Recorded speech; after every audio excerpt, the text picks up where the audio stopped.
You just came back from the land of whiskey. I came back from the land of whiskey, the land of really good pints, and the land pasta too. Honestly, maybe it's because of where I grew up. Maybe because I grew up in an Italian neighborhood. If there was one thing that I feel that was not as different as what I was used to, was probably the food in Italy to where I grew up, the food I had growing up. Sorry, it was different? Or wasn't was as different as I thought it'd be. I thought it would be a very, very good Italian restaurant in Vancouver can get very good to a good Italian restaurant in Italy, in my humble opinion. I think that people say you have to go there to try it are doing food. Like, listen, if you're at an East Side Mario's in fucking Saskatchewan. Bread garden? Yeah, like, exactly. Like, I get it why you think, this chicken Alfredo's kind of shitty. Like, I get that. But, like, we are blessed with, like, Asian food, Italian food, Indian food. Like, our Indian food game is so good and we take it for granted so much. Like, Indian food is amazing here.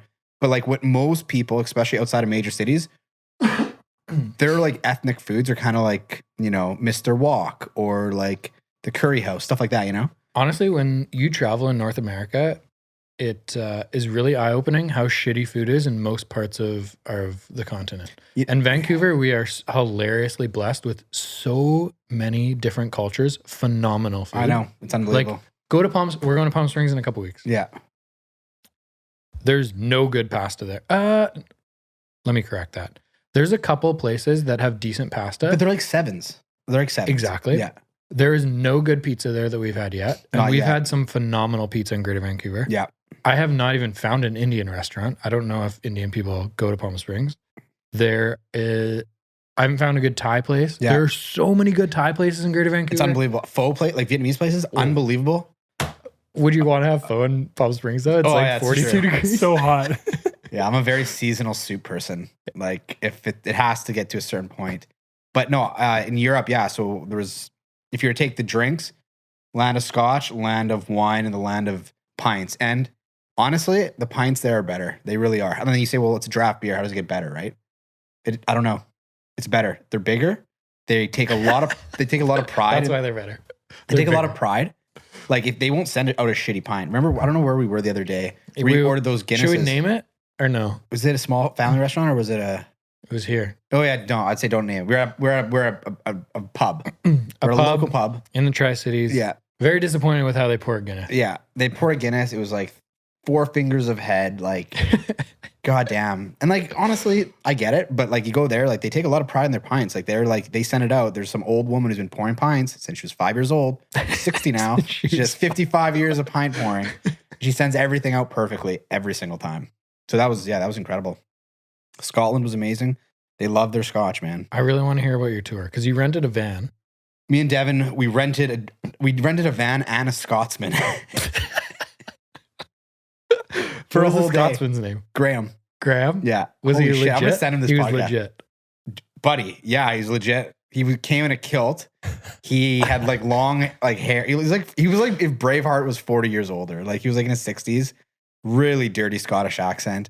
And yeah, we had him for the whole day. Just the two of you. Just the two of us. You, Devin, and G Money. And Graham, yeah. And it was the day of the Queen's funeral. So a lot of places were closed, right? You couldn't go to a lot of places. But he picked us up. He packed some lunches. And then in the back, he had like a basket, probably this big. There's probably about a dozen bottles of scotch in there. Hold on. Graham made you lunch? He made us sandwiches. And brought a basket of 12 scotches. Correct. And we didn't even eat the sandwiches because we just stopped at pubs along the way. How much was this fucking Who bus, is this man? guy? Scottish guy we got.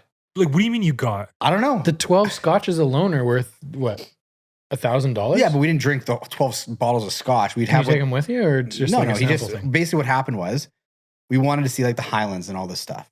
This wasn't an affordable event. This was quite expensive. It wasn't a Scotch tour. No, it was just we had the Scottish guy. Oh, I thought it was a Scotch tour. And then I'm thinking Graham's bringing 12 bottles of Scotch to a Scotch tour. Maybe not 12. It's at least 10 though.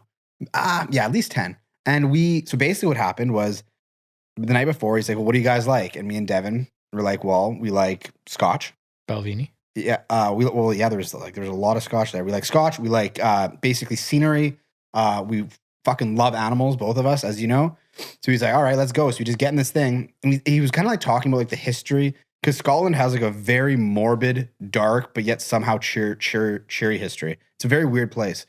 Like they've gone through some shit with the English, like some actual like bad shit. And so their history is incredible because it's so old. It's thousands of years old. It's older than Canada by at least 1,000 years, I'd say. So he drives us around, and so he'd be like, yeah, so this is where whatever Maiden Mary, yeah, she was executed in front of everyone. And then we'd be like, oh my God. And she'd be like, time for a dram. And a dram's a shot of scotch, right? So he would get out of the car. We'd be over some like Highland or something. And we'd be sitting there. At one point, I am not fucking with you. As we're having a scotch, he's like, can I sing you a song? And we're like, okay. So he just fucking... Bagpipes? No bagpipes. But he took out a little book. And he's like... And he got to this one point, and he just was like belted out a song while we're like sitting on this like cliff drinking scotch. It was a moment I never thought I would experience, but I'm glad I did. Have you seen, I don't know why, this clearly reminded me of a show that I saw on Netflix that was people in Newfoundland that are fishermen that started a choir. Okay. Have you seen that show? No. Have you been to Newfoundland? No. Okay. Well, nothing's going to surprise you then. Are you looking up the show? Yeah. It's on Netflix? Is it Fisherman's Friends? Yes.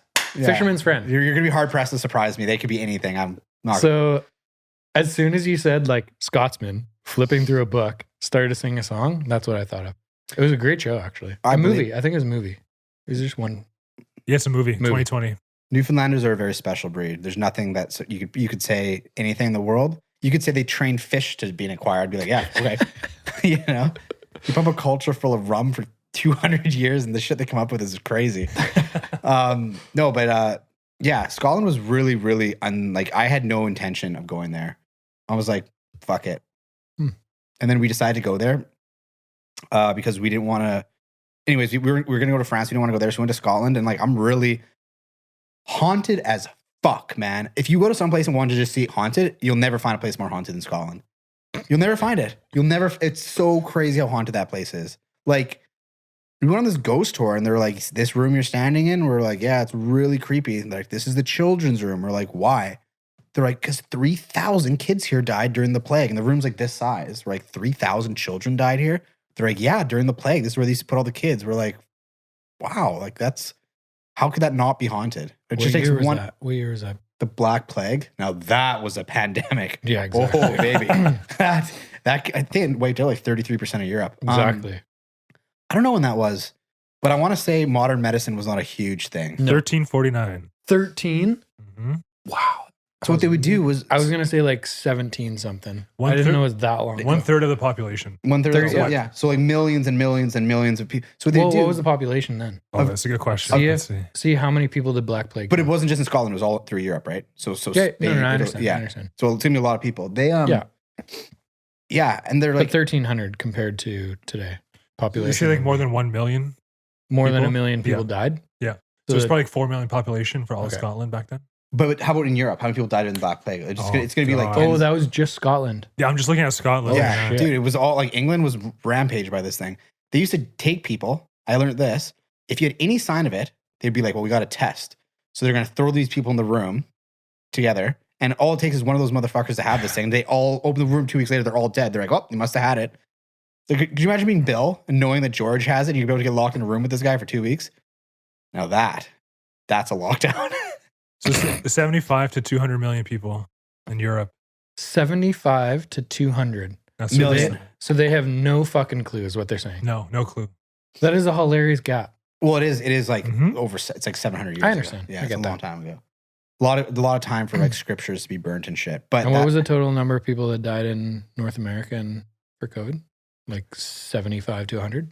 No, it was more than that. It was like in all North America, US and Canada, probably somewhere in the six figures. There's over 400 million skip people. it because this topic is very controversial. Okay. But anyway, Scotland's dope. They take their Scotch very seriously. They study. Oh, my mom's calling. They study it. Like you go to talk to anyone about Scotch. Like they really know a lot. They like you real estate. It's like every Scottish person in Scotch. It's interesting because I'm like slowly moving away from beer. Yeah. I think everyone gets that point though. I don't really like the drunk that you get off beer, and I also do not like the hangover that you get off craft beer. It's very lethargic. Versus like heavy the drunk. drunk off scotch and wine. Yeah. Is so much different. And then even like vodka sodas, you feel so much better in the morning. Oh, tequila for me, man. So good. Tequila? Yep. Like good tequila? Good tequila. What kind of tequila you like? Jose Cuervo. Come on. The good kind. Come on. I'm pretty sure tequila. It's actually interesting because I want to get more into tequila because I don't know a lot about it. I've had Casamigos, which I thought was very, very good, and you can drink it straight. But I haven't really had many others. I heard that tequila this year took over vodka as the #1 spirit in the United States. There's so many famous actors for and the shit first that time are ever. with tequila brands now. Well, right? Casamigos is Clooney. George That's Clooney. right. And you have Terramania or whatever, fucking the Rock one. The Rock? They just need more money poured into the spirits. George Clooney sold that company for $1 billion. Might as well not even act, just start a tequila Of course. company. You know how many sell it for $1 movies he billion? has to do to make $1 billion? Even you're making $30 million a movie. Dude, Think his about that. entire career wouldn't have been even close to $1 billion. It's a shit ton of money. Good for Maybe good on him. maybe 33% of that. Like what would George Clooney's entire contract of every movie he's been in? It's Maybe $500 million? No, I would 500 say million? no. I'd say no because he was mostly the 90s, and I'd say like probably less than 200 million. It's just his career earnings just for movies. I'm going to say it's sub 200 million. Dude, there's people that are making 40, 50, 60 million dollars a movie right now. I know. Different times, man. You know what else Fair. is different It's times? golf. When people were selling Golf is CDs in the 90s, all like the Bryan Adams, what's her name? Shania Twain. You know how much money they made compared to artists now? Share. Unbelievable amounts of Totally. money. They'd sell CDs, right? They get $2 a CD. You sell 3 million CDs, you get 6 million, you know? Like unbelievable compared to now people who stream, right? They get such a small like fraction. I think people are making way more money now. Way less. I've looked into it. Way more. Way less, man. Way more. No. I The think only way way more. that people like that make money, like really successful people, is touring is now their #1. Because like they don't make money off as much money off the physical like CDs. So you're discounting social media, YouTube, all the funds that they're getting from advertisements that weren't there in the 90s? All I know is that if you look at the people, who Maybe make- strictly off the CD, but in today's world, I guarantee you that Ariana Grande is making a fuck ton more than any singer was in the 90s. She has like 1 billion followers on Instagram or something, like 400 or 500 million or something. no, I don't think so. Ariana Grande, look at how many followers she has. No, #1 It's person in the world hilarious is right now. Cristiano Ronaldo. He has 224 million. Are you sure? Is he the highest? There's Yeah, no one number higher. I thought Ariana Grande had a ridiculous amount. Deange, you can't fact check dude. Deange. I'm like a fucking computer. She up has here. 338 million. 338. What the fuck? There you go, Yeah. Carl. God damn. I thought it was Cristiano. 338. It's funny because I don't really know who she is. I know she's small. That's all I know about her. She is small. She has a hilariously good voice. How do you spell Cristiano? Crist. I think he's 224 million. I think he's more than that, dude. He doesn't even come up. He might be. Oh, his Instagram is Cristiano. He has 495. Yeah, he's the most. He is #1. So someone like he has that. 500 million followers. Yeah. What is his salary for football? It's not that crazy because he's old now. I think he makes around $1 million US a week. So he makes So around 52 million a year yeah. in salary. I would bet off endorsements and Instagram, he probably makes 150 to 200 million. Probably makes 3 times his salary. Yeah, I totally believe that. Well, like he's all brand, right? He's like Beckham, all brand. Exactly. Think about it this way: like for the Super Bowl, it's $5 million for a 30-second ad, and around 100 million people are going to see that ad. The fuck, you can times that by 10, man. It's Yeah. getting billion Yeah, that's crazy. for a 30-second ad. These guys are posting stuff every day. I know, just a pair of jeans. That's all it is. Like that's reach though. Like you want to reach people. Like you want your product to be seen. Yeah. Like I could just give them these socks for one post. The most goddamn popular socks on planet Earth. Man, I was Pretty sweet socks though. I was listening to this thing, this YouTube guy, Mr. Beast or whatever. He's one of the biggest YouTubers in Yep. the world. Yeah. You guys have heard about him, right? Yeah. And someone offered to buy all his channels and everything for $1 billion. Yeah. And he said, absolutely not. And then they had guys look at everything that he's worth, all his channels, everything that he's made, and they say that it'd be worth closer to $20 billion with all the exposure that he has. because like his channels are being translated or being showed all over the world, and he just has billions and billions of views.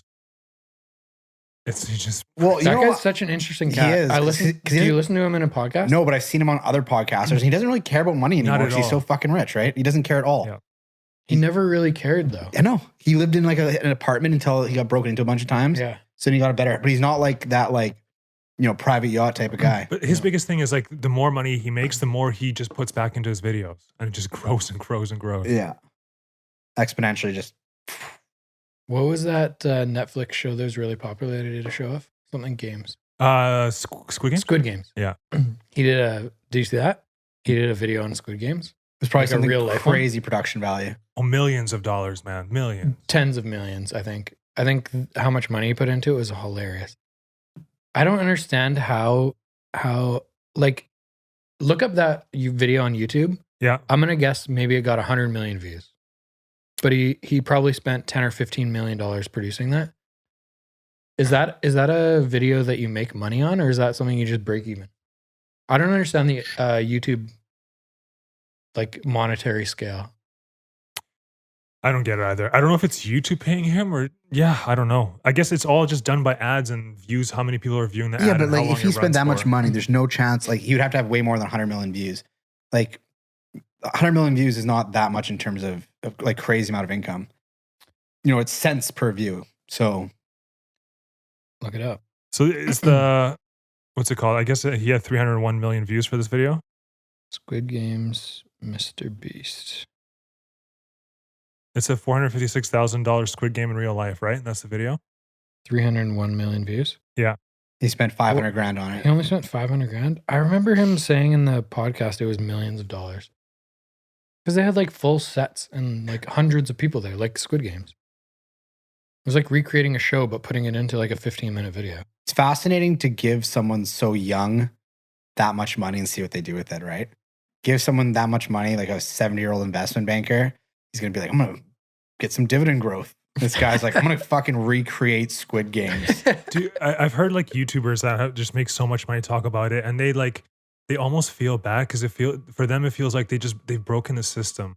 Like they're just doing what they love, and they just getting all this money thrown at them. Right? I know. Like I watch a lot of cooking guys on YouTube who are like that. Like, yeah, you know, they just have so much money and they just, but they're they've just doing what always- they love, I right? know, they and wanna the money cook, just shows up. Totally. It's just so much money, so much money.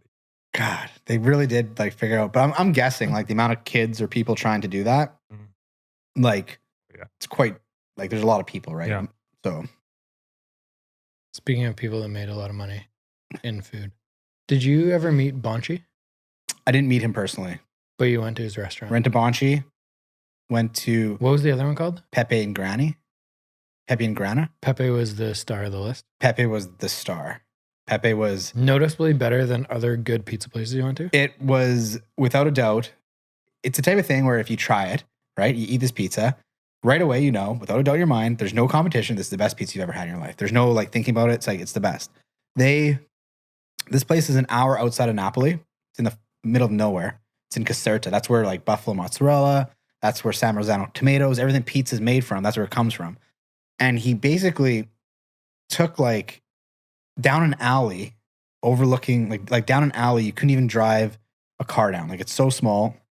Invested his life savings in this pizzeria in this town with 6,000 people and nothing there. The only way to get there is by a train, which when you think of train, you think of, you know, a caboose, an engine, cars. There's just one. It was just one thing. It had an engine, the caboose, it was all just one train. It was no separate cars. And it drives you in the mountain with an old shitty diesel engine just fucking getting you up there. Then you get up there and the whole town is just surrounded by like, if this pizza, you take this pizza place out of this town, the town doesn't exist. What was the town called?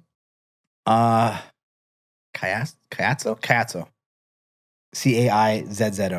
I think. It's in Caserta. Do I think people it's Caiazzo. stay there to go to the pizza place? Or they just go there, no. eat the pizza, and get the fuck out? No, you have to because you're taking an hour dodgy train into the mountains. You stay there, right? But before you open that place, I was talking to the barista at the cafe, and she was saying before this place was open, there was fuck all here. There was no Airbnbs, there's no hotels, there's no bars, there's nothing, right? There's farmers, a bunch of farmers. There's a cow and a couple goats, right? But he opens this place and like Now there's Airbnbs, there's bed and breakfasts, there's bars, there's cafes everywhere, there's other pizzerias and restaurants, you know. It's kind of interesting. It kind of reminds me of like small town university towns where you take the university to that fucking thing, there's nothing there. Like there's no use to go there, right? But that university, students come there, 10,000 people, all of a sudden you have restaurants. Like it's like the most like basic economics, you know, you want to bring money, bring a bunch of people there. And shit's gonna pop off. You're gonna have there's a trickle down, right? That's like where I went to university in North the Dakota, States. yeah. The town was Grand Forks, and there was 30,000 people there, and 15,000 was the university. And the sports was huge. So basketball was like the lower down sport there, but we would have like 3,000 people come to our games. The hockey stadium would sell out every game, which was like 12 or 13,000. North Dakota is very close to Canada, isn't it? It's like by Minnesota. It's like 3 hours south of Winnipeg. Yeah, okay. But it's exactly what you're describing, is that like if that university doesn't exist, the hockey team doesn't exist. Yeah. That town is probably like 5,000 or 6,000 people of the restaurants go to farmland, shit. like, you know, it's just like people bring in money, right? Yeah.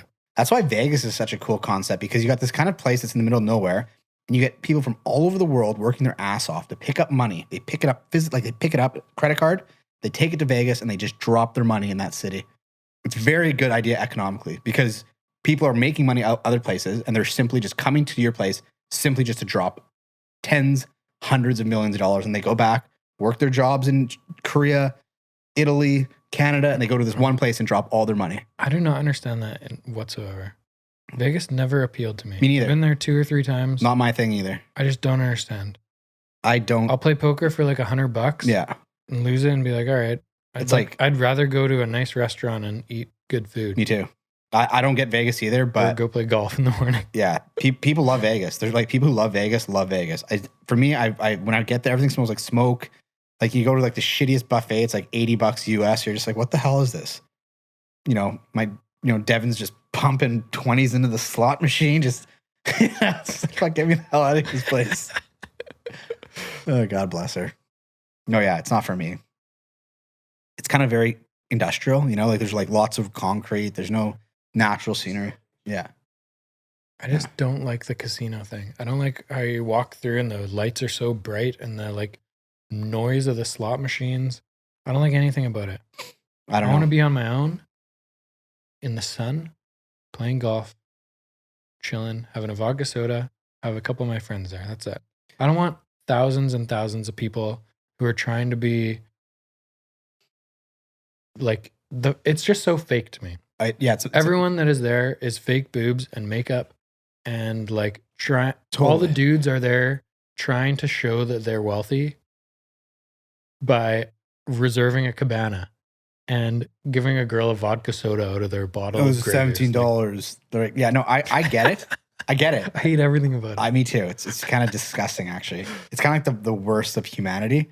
But if there is a like glass half full about Vegas, if you are someone who likes to people watch, man, you can see some crazy shit there. Like, you just like the people watch. Shitty people watching though. No, you're watching shit people. No, I know, but it doesn't like, man, Jerry Springer made a fucking career putting shitty people on a screen, fighting each other, throwing shit. Like Vegas is the same shit. It's just a bunch of crazy people doing crazy shit.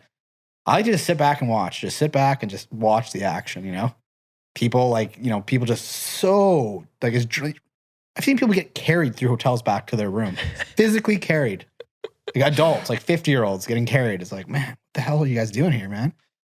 I can't stand it. Yeah, it's not for me. It just either. frustrates me. But if you're talking about economic, like, you know, like it works really, really well for what it does. It makes a lot of money, that place. Fair. I would honestly, I have no intention of going back there. Neither do I. If I was to go back there, I'd maybe just try some golf courses, but I have no intention. Totally. What's that? Wolf Creek. Yeah, like desert courses are That pretty one. cool. I want to play that one, but that's it. When I was there last time, there was a problem checking in, and the people were like, "Hey, we're sorry, sir. Here's a voucher for the buffet." This was at the MGM, and I looked at the voucher. It's like, you know, value $80. I'm like, well, this is gonna be an incredible meal, right? I would not have paid $3 for this. I wouldn't have. I've never seen and the people, like, you know, Americans, right, just fucking hammering mashed potatoes and just like tater tots and shit. I'm like, what are you doing, man? Like, that's like save your calories for like these amazing restaurants. Like don't, and just going up back and forth. And I think I had like a plate of like bacon and eggs and left. I was like, I can't. It's a volume thing there. It's not a quality thing. And the thing is like with Americans, right? Like to make sense of that volume wise, you got to be a big lad. Like you got to be hundreds and hundreds of pounds. For me, it made no sense whatsoever. I really want to visit Bonchi. Bonchi? Mm-hmm. Bonchi. Where would you put that in? Where would you rank that pizza? It's a different style of pizza. It's not the same as Pepe or whatever. Right. So Pepe and Granny is like Napolitana style, right? So like the traditional Italian style. Roman style pizza, it's much more unrefined. You put it in a box, you can take it to go. Like it's not like this thing where like, holy fuck, the basil fell off, fire the waiter. You know what I mean? It's not like such an art. Bonchi for me, like the dough is incredible. It's really good. It's obviously a very famous place. But like for me, I really like digestible pizzas. So I like the Napolitana style. If you like the Roman style pizzas, it's really good. They're more like focaccia almost. You know what I mean? It's more like thicker, doughier, crisp bottom. Man, people love that place. Lineup was huge. It's so crazy when you see places on TV all the time. And then you go to them, it's like, it's 30 feet wide. But you've seen so many pictures and so many. It's like Katz's Deli, right, in New York. You just see so many pictures of this place. And you go there, it's not like a Costco size. It's the size of a restaurant. It's fascinating as shit, man. What'd you think of that guy's story? Bonchi? Did you watch a Netflix thing where Yeah. he was like on all these infomercial like TV shows where he became his character and he was like clinically depressed, drinking drugs. I think that like people who are that outside the norm of what they do, no matter what they do, I think in general that they're going to have issues between separating themselves and their jobs. And I just think that that's part of what it was. He was a big lad too. He got big. Really big. But then he sucked back a bunch of drugs and trimmed right back down. The old cocaine diet.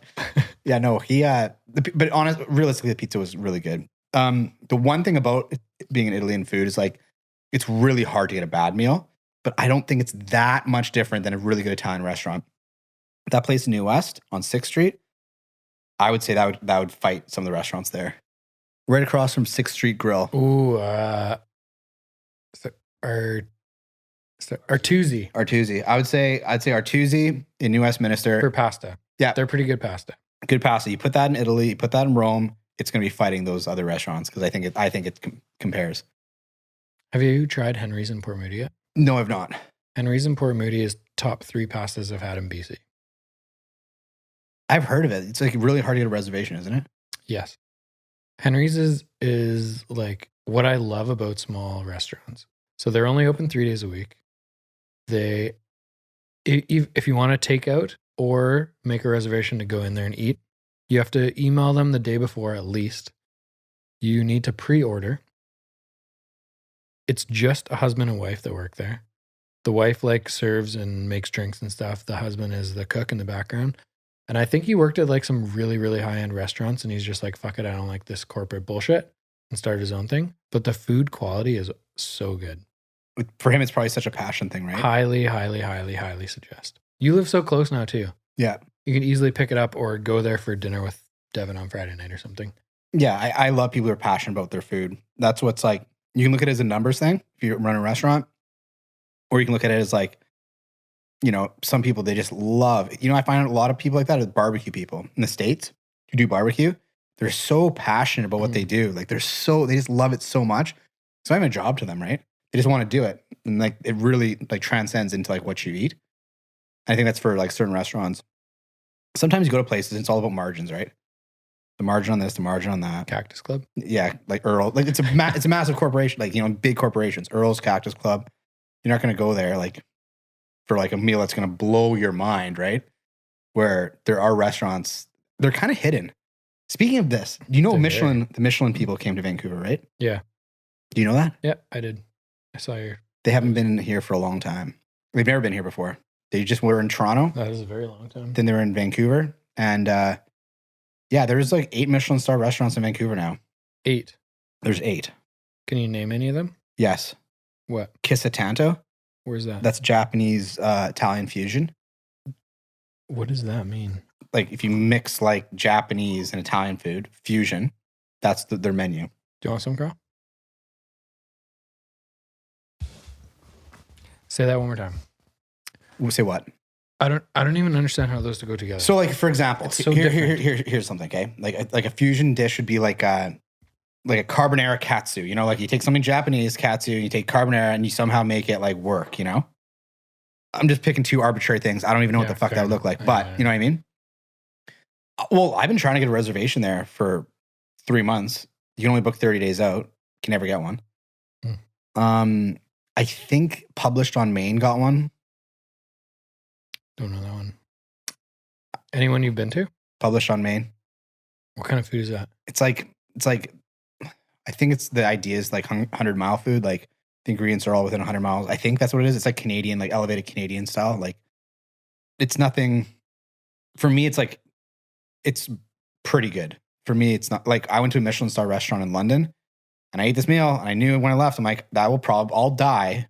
My life will be over in 50, 60, 70 years. And that will be the best meal I've ever had. No doubt about it. I have no, like nothing. That's it. I knew it. It was the best meal I've ever had. And I can't see anything coming close to that. Is that a slightly depressing thing to realize? Dude, no, man. That meal was so good. It I will didn't even know forever, food- it will never be better. I don't see how it could possibly be better. Like, you know how you never rate something 10 out of 10 because you don't know everything out there? I don't know how to not rate a 10 out of 10. It was the best meal I've ever had. It was like flavors that I didn't even know existed. Like, they're like, you know, like there's this one thing I'll never forget. Like, even the simplest thing in this place is called Muse by Tom Aiken, was the chef. He was the youngest Michelin star chef ever in England. I think he was like 36 when he got his Michelin star. Even the bread and butter. So the bread, obviously they have a baker in there. He's been baking their whole life. They make this brilliant sourdough. Okay. A lot of people can do this. And they're saying, the chef's saying what they do with their butter is they purposely let it spoil and then they reculture it. So it's almost like a mixture of cheese and butter. And you put it on, you're like, wow, that sounds really fucked up. And you eat it, you're like, wow, this is the best bread and butter I've ever had in my life. And they're like, we know. And I was like, damn. And it was like a 15-course meal, and every single course was like that. Who are these Michelin pricks? So, you know the car company? The tire people. Yeah, I know who that is. So basically, these guys used to travel around a lot. And they started a guide rating restaurants. I think it was in the States. Because they're always traveling. And that is the fucking world standard of restaurants? Yeah, it's the Michelin man doing it. Just some dudes that made fucking tires that are like... Well, I think what happened was... Why can't me and you do that? We probably could, but I don't know if we'd have the same... Like, it'd probably take us 100 years to get that kind of prestige. We probably could try. Like, it started with these two guys being like, yeah, I went to, in the last year, 365 days, I went to 330 restaurants. Everyone's like, holy shit. There's traveling all around the country. So like, well, what was the best? And they would rate them all, right? I think this is what happened. I could be making this up. I have no idea. I think this is what happened. Yeah, because Michelin is a French tire company. So it all started with the French. Okay, then it started in the French. Yeah, there you go. Well, and like, it's very basic. Confit. Yeah, I love duck confit. It started, so it must have started with like refined dining. And then, yeah, like and the thing with people think, like when they think of Michelin, they think of, firstly, you can tell I'm very passionate about this. I love this shit. Yep. They think it's all going to be like, you know, $1,000 meals, right? Like fine, like really, you know, bottled wine's $250. Like they think it's all like that. There's Michelin star restaurants that are like some guy roasting a duck in Bangkok and it costs $4 and it has Michelin stars because it's like that good. Another one of the place, ironically, in Vancouver is a duck roasting place. They got a Michelin star. Yeah, there's 8 of them. They Do you think that the... I actually had a rezo for one tomorrow night, but I couldn't go anymore because of change of plans. Where? I think it's either, so they have the stars. Can I take the rezo? Sure. Did you cancel it? Not yet. Sweet. I got a date tomorrow. Okay, sweet. Go. So it's called, so they have like the stars and they have like that didn't quite get stars, but they're called like something in French, like some sort of nomination word. Like these are the people who didn't get star. You know what I mean? Like they didn't get the star, but they're like. Is it the Bib Gourmand or whatever? I think that's it. Yeah. Participante. No, because they go to a lot of places. Like there's a lot of people who don't make it. You just want to know the history of this whole thing? Yeah. I'm curious. So it was like, this started in 1900 when there was no cars on the roads. So Michelin, to sell tires, wanted people to drive around. They started making maps for places and restaurants and things for people to go. And it just held on since then. But it's 122 years old, this process. Yes. Huh. Have you ever seen the movie 1900. Chef? When the I think it's Chef. Like when they come in, like these people, it's a lot of goddamn pressure, man. You got one chance to serve this person a meal that's going to like put you on the map. You get a Michelin star, basically good to retire. Like, like your business is going to go through the roof. Like just when they got these Michelin stars, every one of these restaurants, you can't get in right now because everyone knows that experts have gone there. And like some of them are like really refined. Well, like if you have a better idea of expert, let me know. Except for somebody who eats at the best restaurants around the world every day of their life. I don't like the term expert for stuff like that. Because That is so subjective. personalized. Agreed. Right? Like this fucking sommelier thing is a brilliant comparison here, that like they're telling you what the good wine is. And when they give it a 97 points or whatever bullshit scale they're using, the wine now, that used to be $42 is now $72. Why? I don't even like that wine. True. It's shitty. But, For me, it doesn't taste good. but I here- like the one in Okanagan. That was $37. Who gives a shit about the price? But like the wine quality doesn't change. The price is somewhat important in this because most things, 99% of people know fuck all about, right? Nothing, right? So when you talk about like a $40, $42 bottle of wine, like that could be a really good bottle of wine. That could be a really bad bottle of wine. But you're pretty likely that a sommelier is not going to be, recommending you, Mission Hills Reserve or Naked Grape. You know what I mean? Like it really does eliminate that low end of the scale for the people who don't know shit about anything, about whatever it is, whether it's food, wine, cars, coffee. Coffee's a huge one too, right? Huge, yeah. Like there's coffee sommeliers now. I saw this thing on Instagram the other day about making fun of people who make fun of people who put cream and sugar in their coffee. And I've never made fun of people who put cream and sugar in their coffee. But I do think it's fucking ridiculous. It's like drinking milkshake for breakfast. I've never made fun of people for it. I just have never fucking understood it. But you're it's changing something that is so natural. Dude, first of all, if you try to get logic, you're how not much gonna get effort goes into producing this cup of legit coffee at Elysian, at like any of those like wicked coffee roasters in Greater Vancouver, Parallel 49. Preaching to the choir or here. 49th Parallel, whatever it's called. There's so much good coffee, and coffee to me is obsessive. I love the flavor, the aroma, the taste, everything about it. And you're throwing bullshit into it. So you just drink it straight black every time? 100% of the time. I mean, I've had lattes, but like very, very, very rarely. I can't remember the last time I had one. But the coffee is so creative and interesting. So niche, I and get it. Flavorful. And then you're just making it That's taste. like having a whiskey and pouring fucking Coke I know. and Clamato juice in it. What the fuck are we doing here? Dude, the thing though, You might as well buy the polarized Dude, vodka and throw your Coke being in a there. Canadian, okay? If you start going to these small towns and telling people that a double is shitty, It is they'll- shitty. they'll- It's straight trash. they'll chase you out of that town. I don't give a shit. Give no shits. That is the most ridiculous thing I've No, ever I heard. hear you, man. I hear you. But I don't get it either because it makes everything taste like cream and sugar. Every coffee now tastes like cream and sugar. It could be up here. It could be instant coffee. It could be hotel coffee. It could be 7-Eleven coffee. It's the same. Anything. It's going to all taste like cream and sugar. I get it. But my point is, fucking watch where you tread with that shit because people take that seriously because some people don't like being told how to drink their coffee. That's why I don't tell people how to drink their coffee. I don't understand it. Also, same thing. What the fuck is with people eating processed peanut butter? Like Jif and Kraft? I don't get that either. I just don't get it. Like peanut butter is so good. Why are you filling it with sugar? Like sugar. I don't get it at all. The price difference isn't that crazy. One's $4.99, one's $5.99. Why don't you just get the real peanut butter? I don't understand it. Don't get it. But I go through phases where I eat a lot of peanut butter and then don't eat peanut butter for 6 months. And I'm currently in the phase where I haven't eaten peanut butter for 6 months. But I do appreciate the real peanut butter, and to me, it tastes better. of course, well, it's like the real thing. It's peanuts made into butter. And you put it on shit. But then when you start adding look at Kraft or something, just a bunch of shit in there. It's like the third ingredient's peanuts. It's Like, all fillers, corn man. syrup. it's all, yeah, right? it's so weird. Yeah. But you know what? You can't say these things. You just gotta. You can say whatever the fuck you You want. just- This is the I Denny just- Dumas podcast, and we have no filters. I just think them. I if someone wants to do something, if they There's want, no cancellation here. So what's To your go-to? date? What's your go-to Yeah. peanut butter, Adams? I think Adams Yeah. is like the most well known Yeah, being it's for just a everywhere. real peanut Yeah. butter. But I actually think if you're especially if you're looking for value peanut butter, like if you're a price sensitive person in the peanut butter economy, I think that a lot of big stores have it where you can literally take nuts and put them in that machine and it grinds creates your peanut butter for you. And it's like a cost efficient, no name, real peanut butter product. It's probably tough to beat that taste. Eh?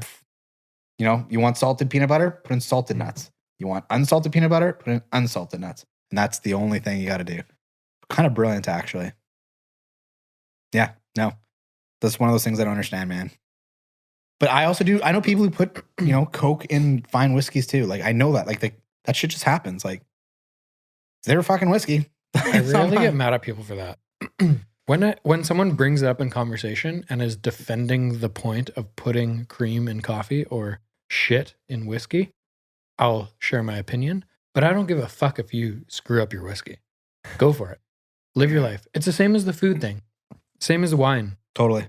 Everyone has a different palate. There are wineries in BC that I friggin' love that I'll keep going to for the rest of my life, that I will order from and will stock, and we should open one soon. But there's others that like are costing $100 that I've tasted and be like, man, I got a bottle of $27 Totally. Pinot Noir in my fridge right now that is way better than that. But I think that also comes down to you knowing what you like and what you don't like, right? You got to try stuff to Of like course. figure it out. 100%. Or a lot But of that's people. all that the sommeliers do. They just try more wine than you. I agree. But a lot of people kind of just do in terms of food and drink. And actually with a lot of things, they kind of just fall into what their parents did, right?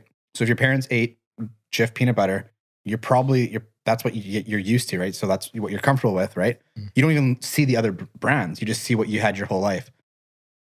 But that's with everything, right? My dad drank Bud Light. Not my dad didn't drink Bud Light, but, you know, people's dad drank Bud Light. Now I drink Bud Light. It's like, well, why the fuck do you drink Bud Light? I don't know. My dad drank Bud Light. It's actually, honestly, I ask my clients a lot, and I probably shouldn't do this, but they'll say, like, this is what I've been doing. I just say, like, well, what's the reason? Like, what? And it's very, very often, well, this is what my parents did. Yeah. And then sometimes I talk to old people who they say what their parents did, and their kids are doing what the parents did. So now people are making financial strategies off post-World War II like situations, right? And I'm not shitting on this at all because, like, how are you supposed to know, right? But like the world with what we're dealing with right now, financially, it's so different than what it's ever been. And options, right? And people just doing what and like that's why banks make so much money. They just put people in what their parents were in on everything. Yeah, go into this mutual fund, charges you 3% a year as fees, but we'll manage it for you, okay? Sounds good. What is the return? 6%. All right, let's do it. So it's 3. Yeah, your return's 3%. Inflation's at 7%, you're returning 3%.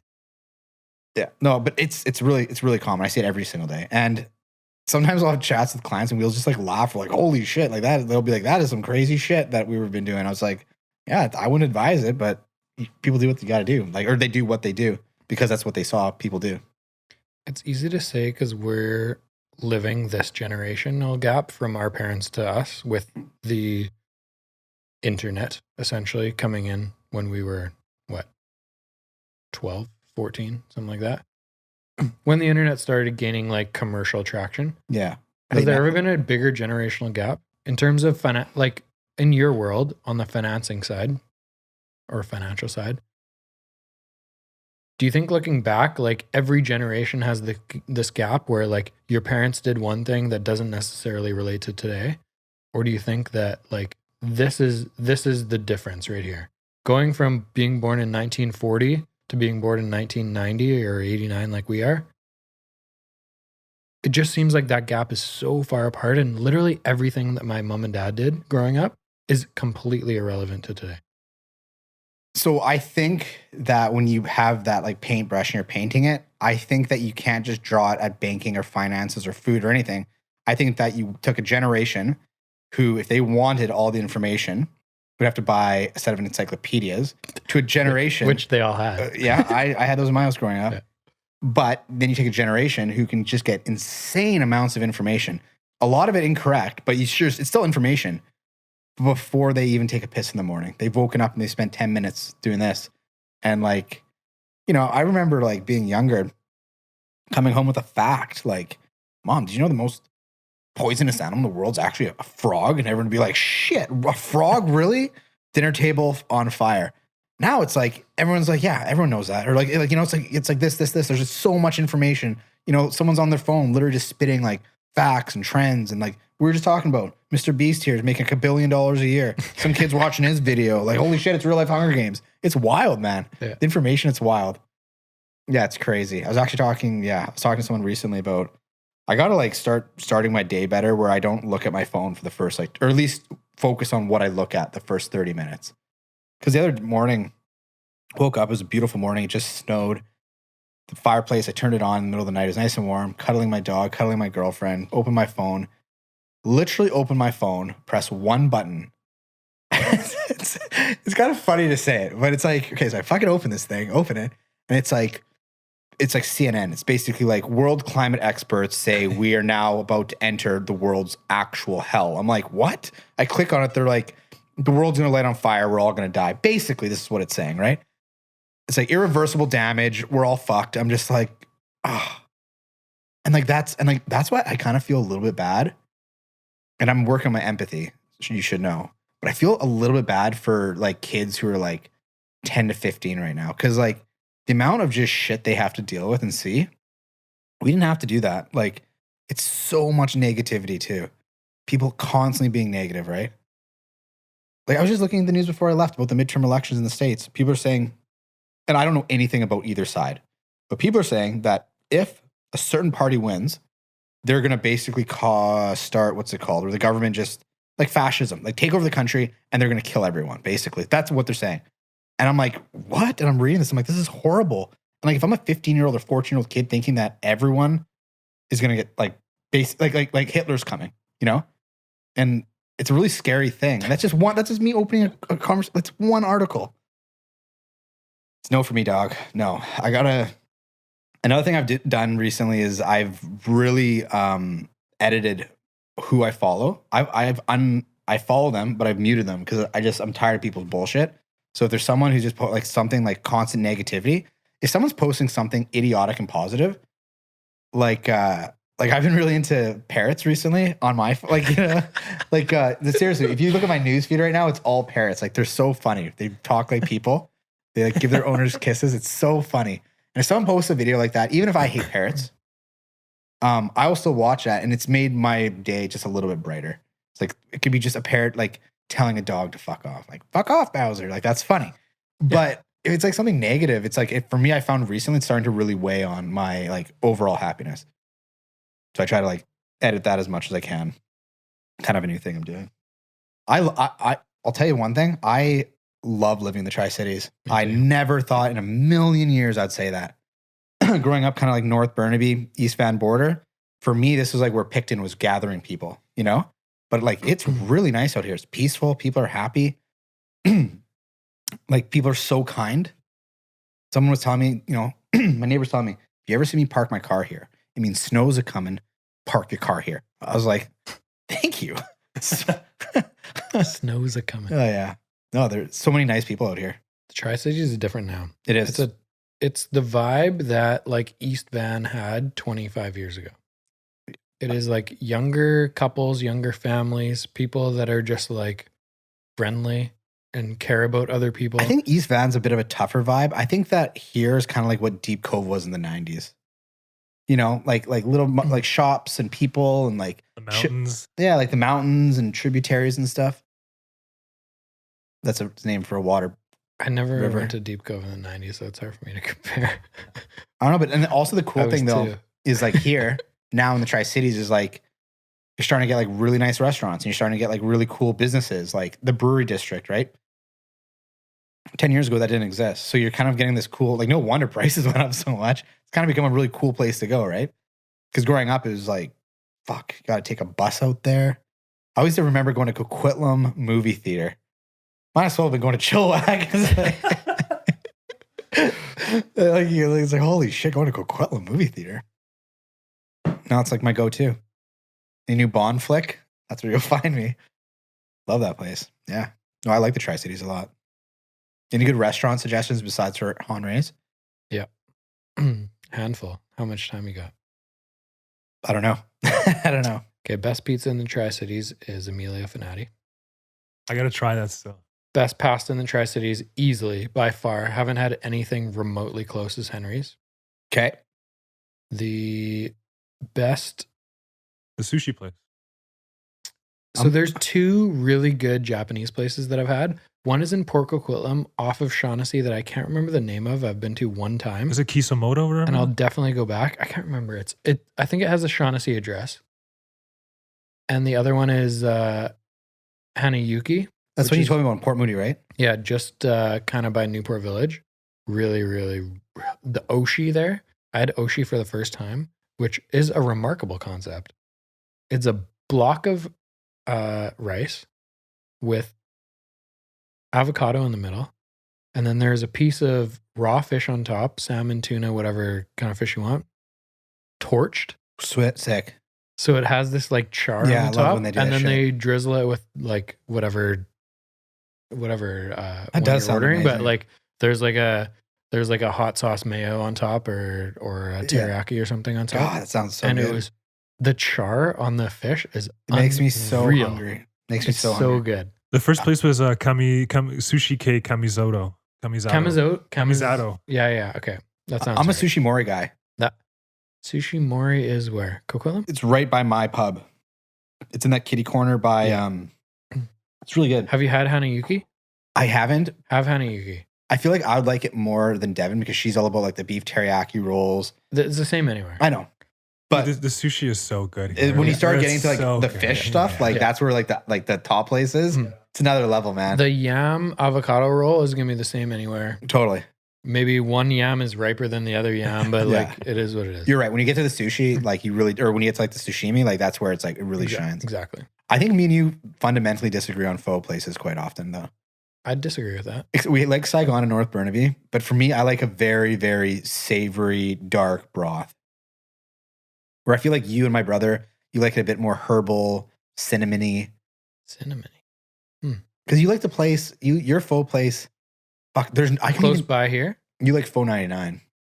Yeah, that's the one by Coquitlam Center. Yeah. Right? Yeah. The place that I like, if I was to even try to say what it was called, people would just label me a racist. It's like it's like Viet. I have no fucking idea what the Where hell. is it? It's right across. Oh, shit, how do I even describe it? It's like okay, like where Coquitlam Center is. If you go east of there, off I think it's Glen. There's like a commercial place with like a couple really cool things. There's like a Persian bakery where you get like that Persian style bread, Iranian bread or whatever it's called. Okay. It comes in like a sheet, like these like really niche things.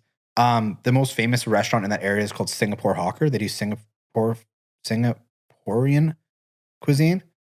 They're like really well known Tri-Cities restaurant. That's just east of the mall, Glen. Just east, yeah, just east. Is it like faux fa tin? That's It's it. some THIN. That's it. Yeah. God, I love that place. Huh. I haven't been to that one. The one thing that loses points with pho place if they don't have a bang and banh mi. I'm a man who likes a banh mi with my pho, or pho as people will say. Yeah, like a good banh mi. And I did not think we were going to be coming here and talk about food for an hour and 15 minutes. I really did. I love food. Me too, dude. I think I that's all I think don't about. talk about it enough because I don't know enough about the production that you maybe know because I don't cook enough. But I appreciate good food so much. Everything in my head, I'm thinking about like, how do I compare this to this restaurant that I just went to? You know, like in Palm Springs, for example. I'm trying to find the best pizza in La Quinta. I'm trying really Yeah, hard. I know. And It no is. one has been even close to like I know. cracking 7, I know. right? I know. The thing that I'm going to get a little deep on you here for a moment. The thing that's really beautiful about food is that it really brings one, people together and two, cultures together. It really does, man.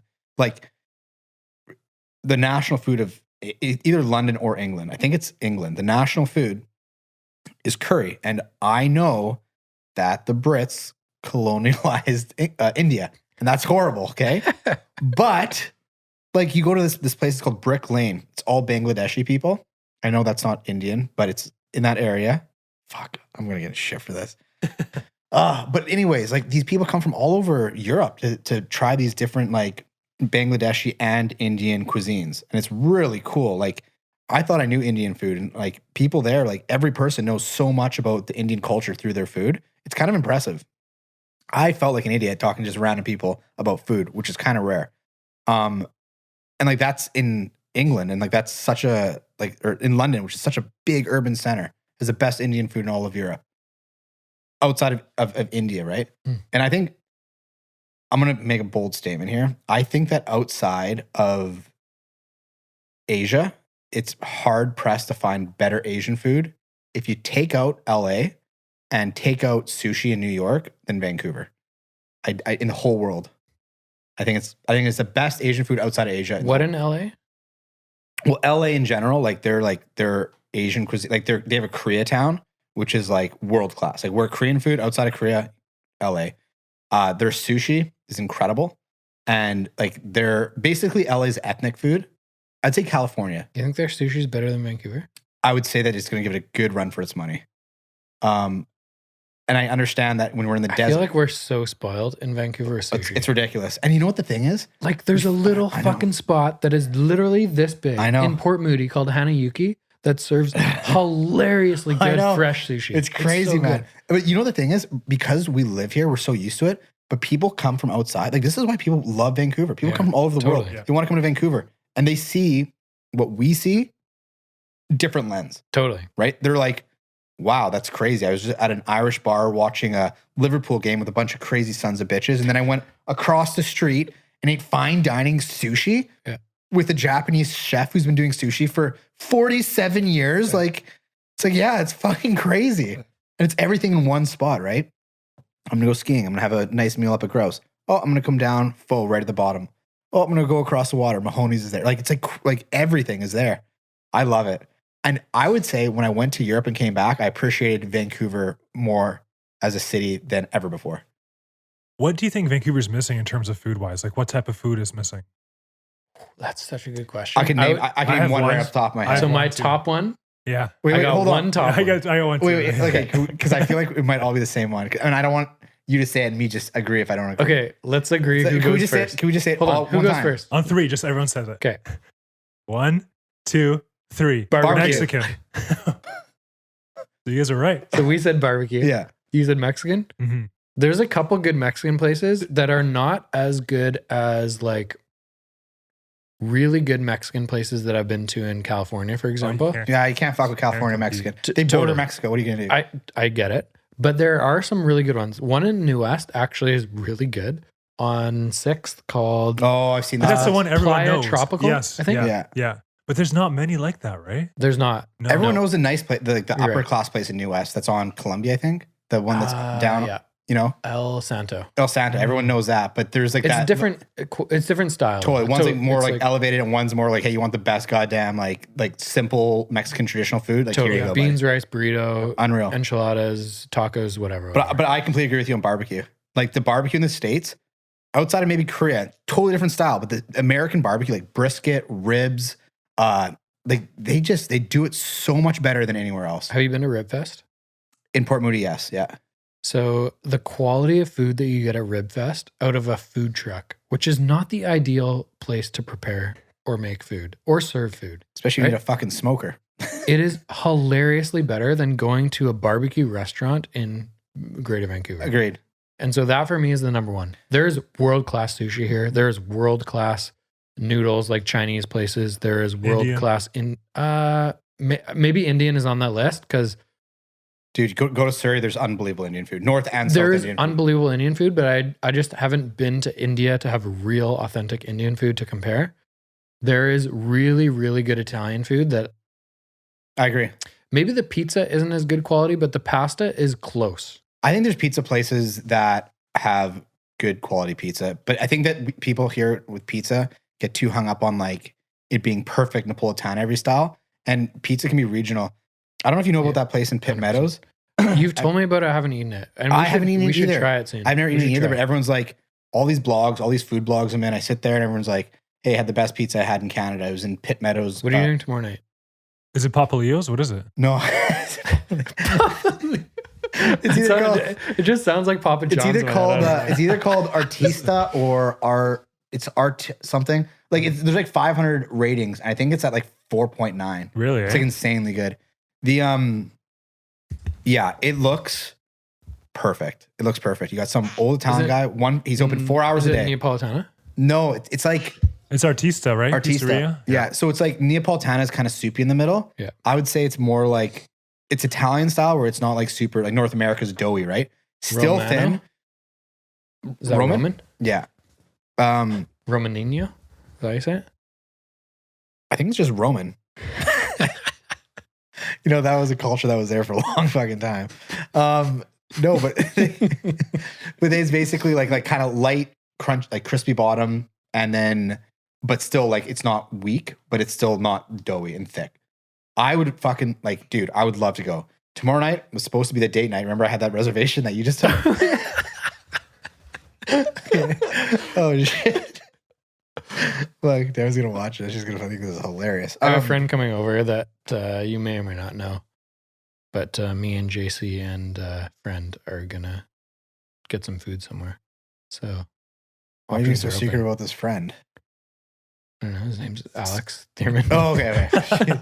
Okay, yeah, no, you should definitely go. The only thing, because it's in Pitt Meadows, pizzas all the time. Marco says this more than anyone. Can you sit down there? Yeah. I know what you're going to say. The box. It dies in the box. It dies in the box. You can sit down there, though? Yeah, you can. You want to go tomorrow night? I'll get back to you. We got to 5-some. Okay. Yeah. I'll let you know. Okay. The thing is, there, it's like that soup Nazi dude, It's only open. I appreciate that. It's 4 hours a day. That's the same as Henry's. Done. Henry's is 3 days a week. Yeah. You miss it, it's done. Email them on Monday. They won't reply till Thursday night because that's when so crazy, man. Yeah. Like, I feel like if someone was, I don't know, like if I would never work in the food industry because I think it's a lot of work for not a lot of money. But I think that if I was to retire and I just want to, for me, my favorite food, as most people know, I really like sandwiches. It's my favorite food. People would be like, well, that's not much of a food, but I fucking love sandwiches. I would like to do a shop where each day we do one roast, epic roast. We're having beef sandwich, doing beef roast, doing turkey roast, doing chicken, do chicken roast. And that's it for the day. Everyone gets one sandwich, but it's the best goddamn sandwich they ever had. You don't like chicken? Go to Subway. You know what I mean? Question before we move on to another topic. Got cramp. Depending on your time frame, but I mean, Subway should never be mentioned on this podcast. Subway is just straight garbage. It's like going to Wendy's. Subway? Yeah. It's just like, if you want to spend $4 on something, that's totally fine. You're just not going to get good quality. Man, I feel bad because I've shit already on the cream and sugar and coffee, and I've shit on the Coke and the fucking whiskey. I know. I feel bad though. Even like the top tier chicken teriyaki bullshit at Subway is like $10. You can get a hilariously better sandwich for $10 in Greater Vancouver. I don't understand. The only way I can explain Big Star. The only way I can explain it is they have to put some chemical in the food that makes people like, how like fast food has a lot of MSG in it, right? It's a type of salt. They have to put something to make people want to go back. Because if anyone had like, they just go to a sandwich place, be like, oh, it's... the study done on their bread? I know it's confectionery, right? It has so much sugar that it's closer to cake than bread. Yeah, because it's considered, it's so sweet. They banned it in Ireland calling it bread. The Irish government's like, you can't call this bread anymore because it's closer to cake. Fuck, I know. I feel bad saying it, but like that is dog food. It really is. It really is. It's fucking horrible. And people just, I don't know. Marco, my brother, it's the third time I brought him up tonight. He loves Subway. But he's also, it's fucking Marco, man, right? Like, I'm not going to hold my food standard to his, but the guy loves Subway. Like, if he has a choice. Like, the thing is, certain foods, for example, if I'm absolutely shit-faced, and I mean shit-faced. Dude. I love Megabyte pizza. I can eat McDonald's. You know my number one junk food? Poutine. Where? From where? What? From where? Belgian fries. Yes. That's what Me too. It's like, how can we kill ourselves more? You wake up feeling you're going to fucking die. It's like, well, you drank a bottle of vodka last night. Then you put in 3,500 milligrams of salt. It's like, oh, you mean you had poutine just with cheese curds and gravy, which is just basically drippings mixed with flour. It's like, wait, we can make it more unhealthy. Our go-to used to be the smoked meat poutine. The caloric, like, I cannot think of something unhealthier to put into your body. I'd wake up so thirsty, man. It's true. It's true. You wake up in the middle of the night and you have to chug 2 bottles of water. I know. Even more dehydrated, yeah. I know, but it's like, well, fuck, you got to play it as a lie sometimes. Like, if I'm hammered, there's nothing I want more in this world than that. There's nothing. We've done some hilarious maneuvers to get poutine right before this place closes because we're drinking and playing video games. Yeah, it's actually kind of sad, but I really love it. Or remarkable. Yeah, you could Depends honestly how you look at it. If you put this information in a book, half people would think it's brilliant, half would think it's the most ridiculous thing they've ever seen. But my point being, if you're hammered and you want to get a bunch of McDonald's, right? All the power to you. If you're hammered, you want to get, some like megabyte pizza, the one at Commercial, coming back from downtown, Deanne's 2002, wait, holy shit, not 2002, 2012, 3 slices, $7.99, can't beat How do it. you beat it? But even Subway, when I'm absolutely hammered, I'm just like, wow, that's disgusting. I don't eat that shit. I agree. Okay, back to my question. Okay. These do not have to be the top 3 or in order, but I want to know 3 sandwiches in Greater Vancouver that are dynamite. So if you're feeling sandwich for lunch, where? God, that is such. Doesn't have to be 3. It can be 2. No, dude, I can give you 30 if you want. Go for it. Okay. There is a new place in New West called Panini Bros. Ooh, haven't had it. Yeah. Where? It's above an auto shop. I think off 6th Street. 3 young Italian lads from North Burnaby opened it. Ooh, These people have been eating paninis their entire goddamn life. You want a good sandwich? That is probably going to be. Do they even have like a counter to go order at? They do. Like it's you just go in, get tires, and get a panini. No, well, I didn't go there to get tires. I just got the panini. But I would say and again, with sandwiches too, you got to consider bang for buck, right? Like you don't want to pay $30. You want your sandwich kind of in that a good sandwich. You want in that $11 to $15 range. Maybe if it's a big a 2-meal sandwich, maybe that $20 range. I'd say their bang for buck is really good. I think that. So that's gonna be my third. I'm going 3, 2, 1. I'm not ignoring you. I'm just making notes so I don't forget to mention these places as we go along. But go ahead. Okay, I think I already know. I know right away who number 1 is. I love that. Okay. I think that number 2 would probably, for me, be Big Star. I really like Big Star sandwiches. Big Star's straight quality, man. The thing is, they've grown a lot. They've grown a lot. You got to be careful when they grow, right? Fair. Have you had a Big Star recently? I've probably not had a Big Star since I've moved to Coquitlam. So since April, I've not had a year. One. Let's say a year. Did you notice any quality difference from the last time you had a Big Star to so I don't know if you had been to their original location in New West. I have with you. On 12th? Yeah. When I first started real estate, that's where me and Jamie would go for team meetings for lunch. We would go there and I remember the first time having these sandwiches, I was like, these sandwiches are so good. How'd you find out about this place? He's like, there's 3 places to eat in New West. This is one of them. At that point, that was 10 years ago. Yeah, I hear him. It's a long time ago. And then obviously it's grown and they have Langley, Surrey, Burnaby, Maple Ridge, Burnaby, New West. They have 6 or 7 locations. They sponsor the BC Lions games. There's a little interesting. That little sign. That's fucking awesome because it was one dude that started this shop. Oh, I got another one. I can't remember his name. I met him a handful of times. I can't remember his name. Is he a brown guy though? No, he's he's a white dude.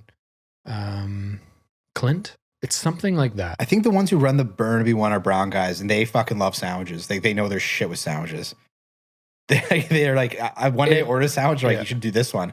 And I did it, and I was like, oh goddamn, that's a good choice. How would you compare that chain to chain saying 7 restaurants is a chain? It's not that big yet, but compared to Jimmy John. Oh fuck, that's a great question. That is a great question. It's totally different, but dude, it's hilarious that Jimmy really good. Yeah, it's hilarious that Jimmy John's competition is Subway. That is hilarious. It's not even. It's funny because if we're talking Big Star, Jimmy John, if there's no. It doesn't make any sense. How can they all how can A be in competition with B and B with C? That's like putting AJ's and Boston Pizza in the same category, right? Yeah, I don't know. It's different. I don't know. That is a great question, and I have no answer for you. Those are both great sandwiches, and I think they both win. Jimmy John's in terms of a fast food sandwich for $11, you can't beat that. It's unreal. Can't beat it. I thought of a third one, by the way. Or fourth. Sorry, it doesn't have to be in BC. Well, mine are all in Vancouver now. Okay, perfect. I think Meat and Bread downtown does a good job on Canby. I've never been to that one. It's pretty good. I think number 1, you've never heard of it. I think it's the best sandwich that I might have ever had. Never heard of. Okay.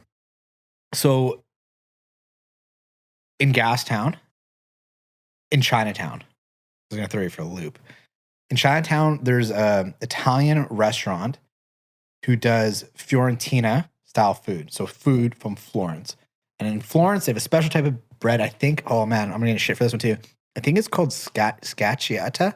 Basically, it's like almost like it's like a very crispy focaccia that they cut in half and they make these sandwiches. Like very simple sandwiches that are, I think, in my opinion, made so good because they put like for example, they'll make like an eggplant blended like almost like a mayonnaise and like it's like these like really thick, savory like sauces are on these. That's what I think. And they only serve their sandwiches 12 to 3. I've driven down to their shop 3 times from Coquitlam to get a sandwich, and it has. Oh, I got another one. The place on commercial, but it's incredible though. It's incredible. That place on commercial is Parmesan something. It's incredible too. Fuck, there's so many good sandwiches in the world. You know how you said it, if I regret earlier, knowing that when I ate that meal by Tom, used by Tom Aiken. Not regret. No, but you said, was it depressing to know that's Is it depressing to know that every meal for the rest of your life is downhill? So my answer to that is no, but my answer to the fact that I can't eat all the sandwiches does make me sad. Like knowing how many good ones are out there. And to think that some people are wasting that one meal on a Subway sandwich, for me, man, my mouth is watering thinking of this fucking sandwich. It's so good. Okay, so the reason I opened up to North America is because I want to name 2 places that are some of my favorite meals, regardless of food, I've ever had. One is Little Hobo in I think I told you about this place, and I think you went. It's in Kelowna. Little Hobo. Little Hobo. Is it a breakfast place? No, it's sandwiches and soups. And so they make this hilariously good cabbage roll soup that is so good. And then every day they have like a few different sandwiches, but then they have like a regular lunch menu that is like burgers, turkey clubs, whatever. And I was in Kelowna last summer. I did go. I went with Aaron. Yes, you did. I did go. I was in Kelowna for like 5 or 6 days last summer, and I went to that sandwich shop every day for lunch. And the owner is there every single day. I can't remember her name. Shit, I can't remember. I'll remember it eventually. Tracy, something like that. And every sandwich is so good. And you have a different soup because they have soups of the day, and then they have this like cabbage roll soup. Unreal. 100% recommend anytime you're in Kelowna, go there for lunch. Man, we should start a food podcast. Holy shit, I'm so hungry now. And then number 2, that is one of my favorite places to go. I don't know if it's nostalgia or what. You know what I'm going to say. Sherman's. Oh, and Palm in Springs. Palm Desert. Jesus. It's a Jewish deli. Unbelievable sandwiches. It's like Cats. Yeah, it's like Cats. High. It's like the Jewish style, like Cats, or like the place in Montreal. Pastrami, corned beef, you're not going to get better. Blow if you your do mind not have Jewish every heritage single and you try to make the sandwich, you will not be able to do it. No There's chance. something, it's like matzo ball soup, right? You just can't fucking do it. No one can do it. Love that place. There's so many good sandwiches. Have you been to Soup Plus in Coquitlam? Nope. Soup? He's known as like the sandwich Nazi. Ever been this guy? Old Polish guy. Always arguing with his wife. Right on it's on, oh man. Soup Nazi, or Soup Plus, sorry. How do you spell Sue? Soup.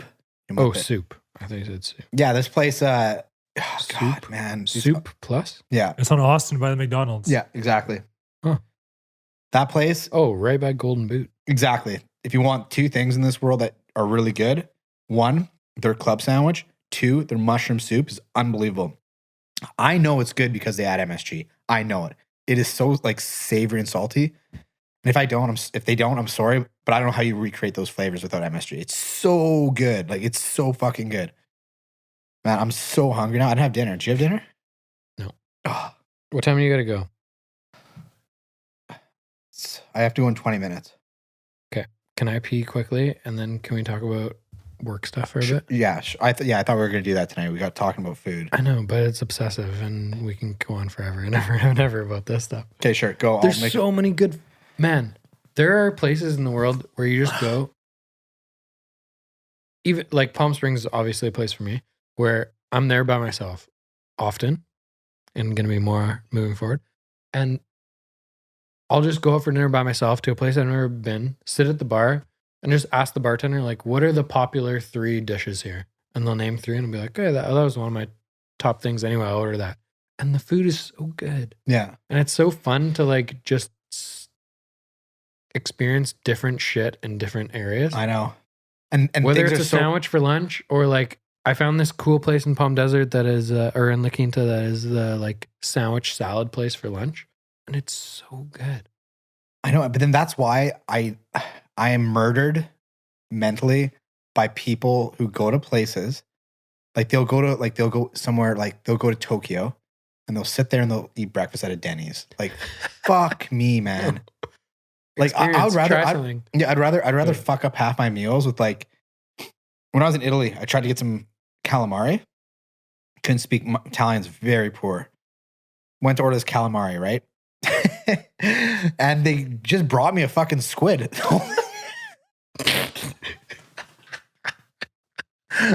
Was it grilled? Yeah, it was grilled, and they had a lemon, but it was there, like eyes, everything. And you just slice it up? Yeah. And honestly, it was How'd pretty it good. taste? No, pretty good.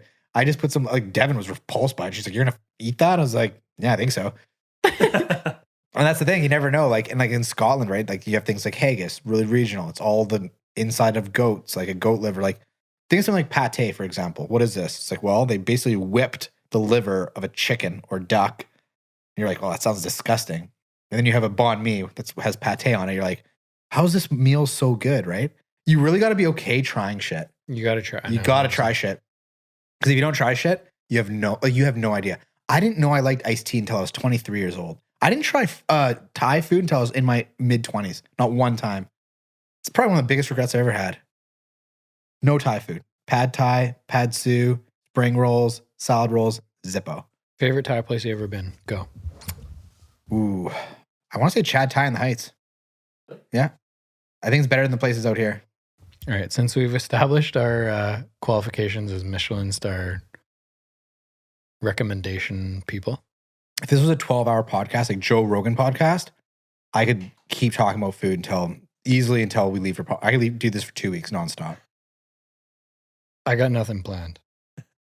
Oh, man, I got a couple listings coming up that I need to like jet out, do the photo shoot and come back. But 10 days, that's what you're asking? Yeah, I could do it. Carl? I'm in. Do you have any renos coming up? Can you call in sick? It is disappointing that Palm Springs doesn't have any really good pizza. What they do have, though. One day they will, though. What they do have there. They're trying to open the Detroit place. One thing they have there that is the best of anything I've ever had is they have a Cali fish taco from Fisherman's Market, which is the best fish taco I've ever had. Fisherman's Market is really good. The Mexican food there is the best I've ever had. I've been to Mexico a couple times, only been off the resorts a couple times, haven't really explored. So my knowledge of Mexican food is very, very limited. But in terms of like US and Canada, best Mexican food I've ever had is in Greater Palm Springs. It's interesting because like there, it's such unpretentious Mexican food, right? Mm-hmm. It's a paper plate, slop of baked beans, some seasoned rice. It's not paper plates. You know what I mean? Like it's not like it's real plates. No, I know, but it's not like it's like very family style. 100%. It's not like what you think from like a restaurant, right? Totally. Yeah, it's quite, but it's very good. The quality is so good. The flavors are really good. I don't know if it's like the spices, the way they cook the meat. I'm not sure what it is. They all got their grandmas back there cooking. They do. You see them. Yeah. I mean, it's like real Mexican people that are making like authentic, really good food and hilariously good margaritas. Some of those places, man, that you go and order a margarita and they're like, "Do you want the small or the large?" You're like, "Obviously the large." Makes no sense. Why would Six shots of tequila? Why would you even offer a small? And then you watch them making the large and you're like, "Oh shit, I should have ordered the small." That happened to us. Remember we got that margarita we were seeing at the bar? You got shit-faced. Yeah. Man, what's that place called? I can't remember. I'm going to remember. Yeah, we had like one or two margaritas and I was like going out into the sun. If you have two of the large, yeah, you shouldn't drive home. Yeah. Oh, of course not, dude. I think those are probably 5 fluid ounces per drink. Yeah, it's interesting because I don't know how it's so much better, but it's just so much better. You know what's another cool thing that's better from Mexico? Coca-Cola. Do you know this? Sodas in Mexico are made with sugarcane instead of corn syrup. And you're like, "Oh, that doesn't mean shit to me." And then you go and like they get the Coke, which I guess it used to be like North America used to do the same thing until we got fucked by capitalism. But like, you have a Coke and it's like, "Oh, it's a Coke. Okay, I have a can of Coke in my fridge at home. Pour in a glass, and you're just like, wow, that is the most delicious thing I've ever had." And you don't know why, but it's like all they've done is replace all the, the processed corn syrup with sugar cane. And it's called Mexican Coke. You can import it. It's really good. You think when he's talking about a South American country, I guess Mexico's North America, but you talk about a country down there and you put Coke in it, shipping up here, but no, it's really, really good. Yeah, it's Colombian Coke made with sugar cane. Yeah, no, it's if you ever see Mexican sodas, like jarritos, what they're called, they're very refreshing, especially if you're hungry. I've honestly never had one. So now that you've mentioned it, I will try one. You should. You really should. You suggest trying Coke? If you can get Coca-Cola flavor? Coca-Cola, like it's Coca-Cola made in Mexico. It's in a glass jar. And you can look at the back. So instead of saying corn syrup, it's going to say sugar cane. Can you buy that in like a grocery store? Yeah. It's a little glass bottle. You can? Yeah. Mm-hmm. We should try that. Yeah, I'm down. When we go down, let's get some. I know you love dark rum. Oh, no. Let's get just a small glass of dark rum and pour a little bit of that in there. I feel like that would be just the perfect drink. I really do. Based on your history with dark rum, I thought you were going to say something different, but I'd say like it's that you're your into perfect drink. How the night goes, that's on you. The drink would be perfect, though. No, honestly, that's from spending so much time in Nova Scotia, though. They love dark rum there, and it's just so. What's the go-to? It's Is it Captain Morgan? No, is no, it no, Kraken? No. Is it Captain Morgan's? Holy fuck! That'd is be it like Lambs? like Captain Morgan's would be like, this guy's had a good week. $27.99 a bottle. Jesus Christ! No, it's like Lambs or like Seagrams, I think it's called, or Seagrams, yeah. Or like those basically well liquor, right? It's on the bottom shelf. It comes in a big bottle, plastic. But man, they love their dark rum, and that's where the whole trip went south to me with dark rum. Like I used to be able to enjoy it. Now it's just like not for me. Honestly, I'm kind of over that level of drinking. I want to just like chill. Like this year in Palm Springs, I just want to focus on golf. Might have one night with rum and that's it. Dance with the devil once, and that's it. Enjoyment, yeah.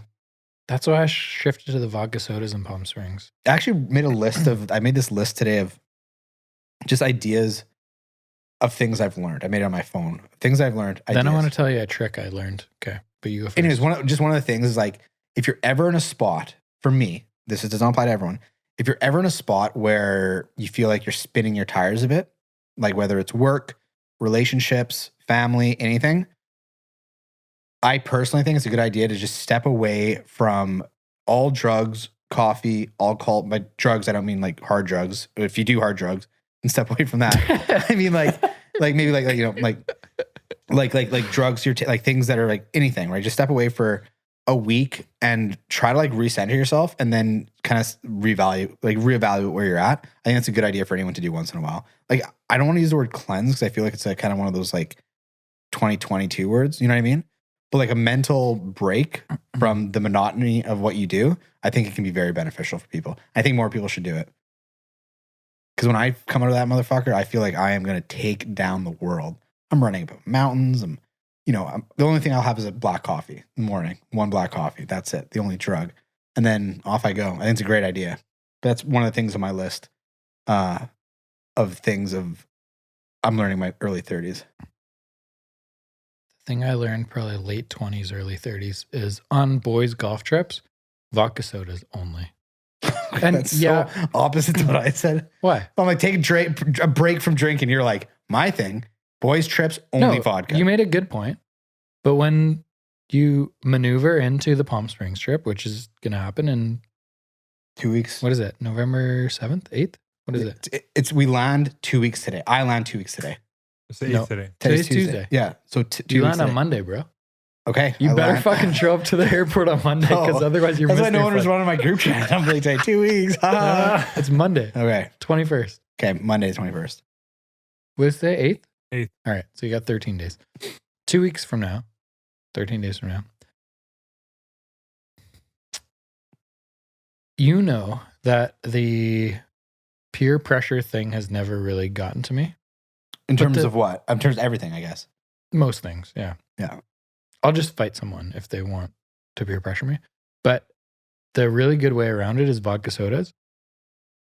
Because you can drink vodka sodas all night and just put less vodka in them and they still look the same. So like I remember last year, Malcolm's like, bro, you know, he's shit faced. He's had like 3 Bud Lights. It's funny because Malcolm listens to the podcast, so he's gonna hear that. And he's like questioning me, being like, dude, have another drink. And so I just show up with like a really tall glass of vodka soda with like half an ounce of vodka in it and Totally. 27,000 ounces of soda water in it. I find it so He's crazy. like, all right, you're good now. It's so crazy that men do that to each other, though. Like it's such a weird This is the thing I don't get It's such because a I don't weird do it thing. to other people. I don't get it. It's such a weird thing. Like if someone's at a party and they're not drinking and you go, do you want a drink? They go, no. You don't have to ask them why not. They're just like, they're no, okay, that's fine. Like we don't have to be like, oh, you pussy. Like, what the fuck is this? Grades like 12? Like, are you kidding me? It's like, yeah, he's actually a lawyer who has his own law firm and he doesn't want to be hung over He's tomorrow. in court tomorrow. He's in court 7:30, tomorrow yeah. at 7. Like maybe give him a break. And he's not getting drunk with you 3 stooges. Yeah, it's such a weird thing. I think that the revelation of the new soda waters is an incredible revelation. It's interesting, hey? It's a very interesting thing because like they're very refreshing. You know that a lot of booze companies are now adopting non-alcoholic Yeah, seltzers or like non-alcoholic beers. there's One a of, trend there. There's a trend there. One of Jordan's uncles like works with a brewery in Calgary, I think, called Tool Shed. And they were over on the island last week, a couple weekends ago with me. I was chatting with him. Their like big thing for next year and what they're working on right now is like non-alcoholics. Non-alcoholic beers, they're producing a seltzer, but then like extracting all the, I don't understand the science behind it, but like taking everything out of what they're producing the seltzer with, having the non-alcoholic version, and then producing a drink with that. And they think like that is the next trend. Well, it's interesting because like Flavorful, non-alcoholic things. well, if you look at Beer, the biggest whatever. beer companies in the world, never, ever, ever, ever in the history of these companies, these massive corporations, billion-dollar corporations, never have they been marketing. Guinness is doing it, right? Like, I think isn't Coors companies doing it with some of their drinks? Budweiser had a huge one. Heineken is huge. Heineken non-alcoholic is huge. Every grocery store, you try to get it, sold out. It's fascinating. Beck's, you know, Beck's, Beck's is huge. Because back when I was younger, if you wanted a non-alcoholic beer, you got served a dirty old O'Doul's, right? That's just what you got served, man. That's what we had at the pub. Yeah, when I know. was Well, growing- shit, like that's what you got. But like now, it's like, wow, these are like really good. I had a Red Racer non-alcoholic Pilsner the other day. Red Racer is not a huge company; it's local, right? How'd it taste? Not as good as the alcoholic version, but if you were not wanting to drink and you wanted a beer, I would say it was pretty good. Decent replacement. For me, the ones, and I've tried quite a few of them, the ones that I like, I think for me, the number one is Heineken. It tastes very, because Heineken's kind of like a skunky, different flavor already. Yeah. And I don't know if that just works into their game plan, but like their non-alcoholic beer tastes very similar to what I think a Heineken tastes like. The thing about non-alcoholic beer, though, is like you'll never be at home watching a movie and you're, you know, and in the morning you come down, you found out you drank 13 non-alcoholic beers. It just doesn't happen, man. It never I've never let it happen to me. Never come downstairs and the sink is full of non-alcoholic beers, right? There'll be like 2, right? Like, for example, you finish mowing the lawn. Very refreshing. But you're not going to drink 13 of them. It's just not the way it works. The other day I had 5 soda waters, like flavored soda waters like this. They go down easy, man. And I came down the next morning. I was like, man, I had 5. Why did I have so many? I know, but then you come down, you feel pretty good. Like, your head's clear. Like, I think it's a great, and for me too, because like people are like, okay, well, I don't drink alcohol. Like some people drink soda, right? Instead of alcohol. It's like, well, you drink 2 liters of Pepsi a day. Is that really the space you want to exist in either? Like, I agree, you shouldn't be drinking 6 beers a day, but like you're drinking, 6 Pepsis a day. Like, really? Like, pick your poison, I guess. But I think like, and the thing is, they're like President's Choice, the one that you have, theirs are amazing and they're so fucking cheap. Get a case of these. I got like 4 cases the other day. I paid and I thought they forgot some of the cases. I know. They're like $5 each. Yeah, like $5 each. Yeah. And then they're like really good. And they're not, I don't know. It's like a great substitute in the middle of the day or late at night when it's just like, you know, I could have a beer right now, but it's like, you know, why not? Just like not sub that over something else. I love them. The orange one especially is my favorite. Okay, I think we've established ourselves as nutritionists, first of all. Oh, Scientists. we're definitely a food expert. That's for goddamn sure. And I'd like to step into the real estate expert Okay. category. Just the thing we do 100 hours a week. We know Okay, let's slightly pretend. more about this. Can you recap your meeting on Thursday for me? And share the things that you learned that you're excited about. I know you're starting a new company. I know there's a lot of things in the works. I want a quick summary, and then I want to like chat about it and elevate what people in your situation can learn from a little bit. So basically, the meeting was a 5-hour meeting, no breaks really. Maybe Seems long. It's a long meeting, but it was with basically some of the best minds in the country in the mortgage space. These are people who are very successful, very focused, very, very like they're just really good at what they do. Robotic. They're just really good. Slightly. I don't know if robotics the word. They're just very like this meeting was very humbling for me because, you know, I started in 2017. It was kind of really, really hard and difficult. 18 was pretty good. 19 was like, all right, let's get going. 20 was like, okay, now we're really like, this is a business. We're doing well. 2021, like, you know, you feel like, oh man, I am God. And then you go to a meeting like this and you're just like, I have so much I need to learn, right? So much. Like, it was just incredible how much there is to know about anything really, but like this specifically, it was very interesting things because like these like masterminds and stuff, like you hear things that you would just never think of because different personalities have different thoughts, right? Or you're just in a different stage, right? Because I think it's important as someone in your position that is really good at doing residential mortgages. You're really good. You're good at customer service. You're good at placing people in the right product. You're good at like relationships with lenders. You're good at a lot of things. Then there's like the next level. And the next level is not necessarily getting better at mortgages. Right. It's probably similar or worse at placing people in the right product. But the next level is scale. And scale in a business is very different than implementing better customer service or implementing better product development or, you know, processes or whatever. Processes is the next step. It's just, it doesn't necessarily mean that the consumer of that specific phone call or that specific experience is getting a better outcome. It just means that the system involved in it is a little more fluid. I'd agree. I think that scaling well is very hard. I think it's insanely difficult to do it. Well, this is the reason that most people in real estate or other facets of real estate, mortgages, whatever, fail. Is because scaling is so challenging. And to do it where you don't sacrifice a client experience so that when people don't feel like they're just being handed off to, I don't want to deal with them, they'll be handed off to someone else. It's a small file, handed off to someone else. It's a difficult file. Our full attention's not there. To not sacrifice that level of quality on every file when you go from doing 50 to whatever, 5,000 a year, you know, how the hell do you keep that consistent? With me, it's really easy because it's only me and my assistant. So I know that everything that happens for a client, I see it directly. I review it directly. There's nothing to, you know, even my assistant, like even we bounce around with conversations where we'll sometimes ask a client for the same document or the same question twice. That's just an issue in the process. And that's at whatever level, right? You scale that 10 times. How the fuck are you having no one double stepping? It's like dancing, right? No one's stepping on each other's feet. Everyone's moving perfectly.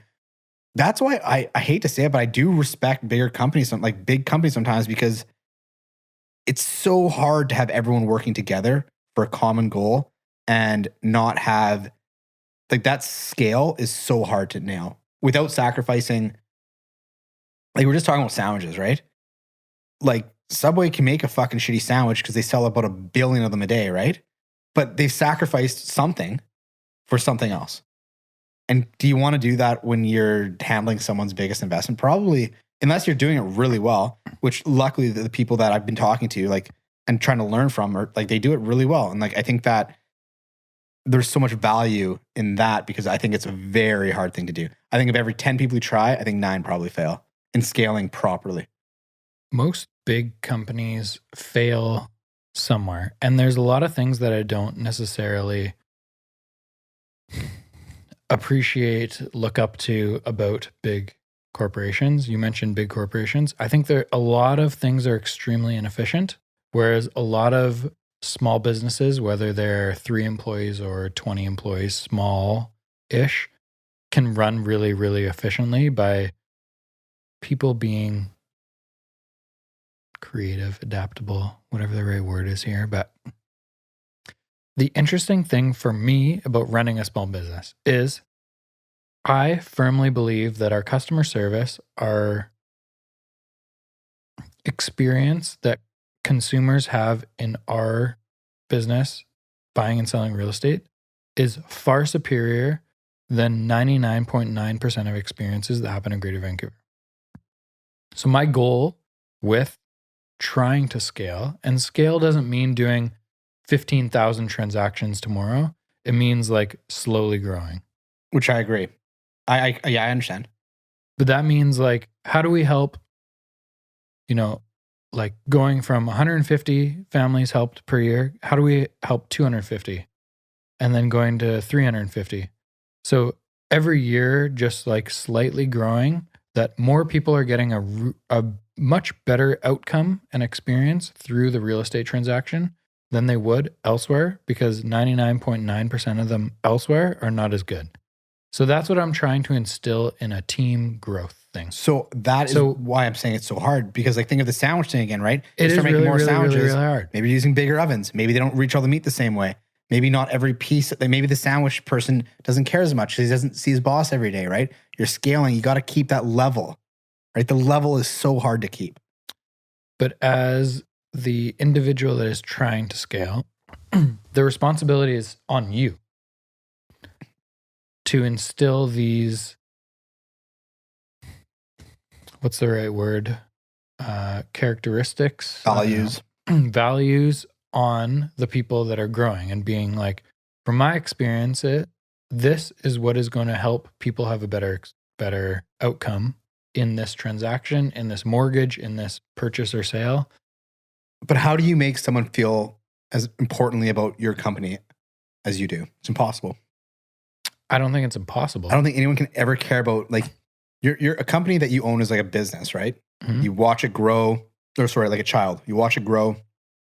You invest time and energy into it. It falls a couple times. Sometimes it falls a lot, and then you kind of pick it up and it grows. But like, no one ever was going to have that same passion about something that you're growing as if it was their own. You know what I mean?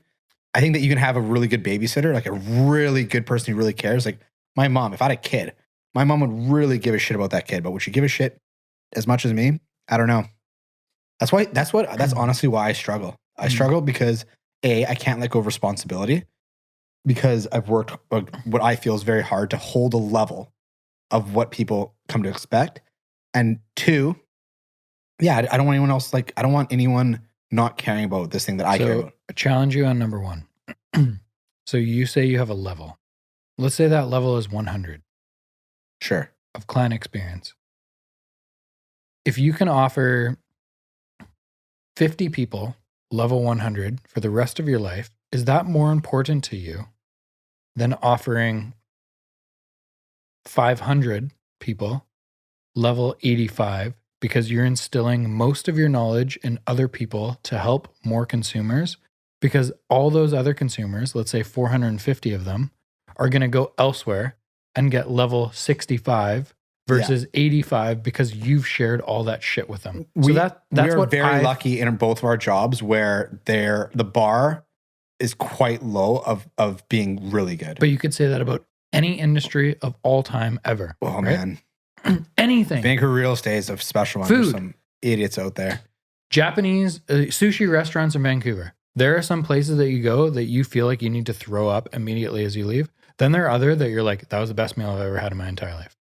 It's the same thing, right? Yeah. I think that, again, with real estate in Vancouver, I think that, I think that it's because of exactly what we're talking about. I would, in that option you gave me, I would take 85 out of 85 for 5,000 people. Because I know that a lot of people are getting 15. Tons of people. This is my Loads thing about, of people. This is my thing about Greater Vancouver real estate, and I say this comment all the time, is most consumers get fucked in their transaction. Most. Whether they're buying or selling, most of them currently, most being like 75 or more %, are getting fucked in the asshole every single time they buy and sell real estate.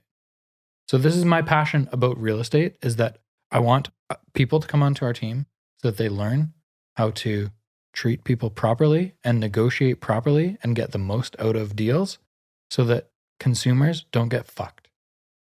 That is my thing. Well, I can agree with you that a lot of consumers are getting fucked. Most of them. Man. Yeah. I could give you hundreds of examples of you calling realtors and being like, you accept an offer week 1 or day 1 for list price? Yeah. The property's worth $2 million. You list at 1.7. She's like, oh, really? Oh, I know. I see it a lot. Sometimes I'm not a realtor, so when I look at contracts, but I do look at contracts every day, right? And some of them I look at, I'm just like, baby, it sucks. Yeah. And some of them I look at, I'm like, holy shit, that's a great deal. That's my comment on scale. But continue with your story about the meeting. I would say it was very okay. So my first thing I would say is, to summarize my first point, is that these people who are like the best in the industry at what they do, in my opinion, they have very, very good processes and they are able to scale without losing value on the client experience. That's a summary of that. They're not losing points, but they're growing clients. And it's really easy to grow clients and lose points. So I think that's very hard to do. Secondly, I'd say it was very, obviously quite humbling to, it's easy to be a big fish in a small pond. And then when you jump into a different pond, all of a sudden you're the small fish. It's kind of an interesting experience because, I'll jump onto this point. If you want to be good at anything in your life, surround yourself with people who are really good. If it's golf and you're a 10 handicap and you golf with 10 handicaps all the time, all your buddies are 10 handicaps, try your best to play with a pro or a scratch, because it's just a different level that you don't even realize because of what you do all the time is what you know. It's just like the same way we're talking about that fucking peanut butter. You do what you know, right?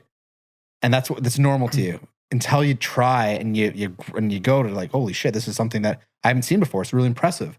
And it's very motivational. I went home that night and I actually basically took the night off.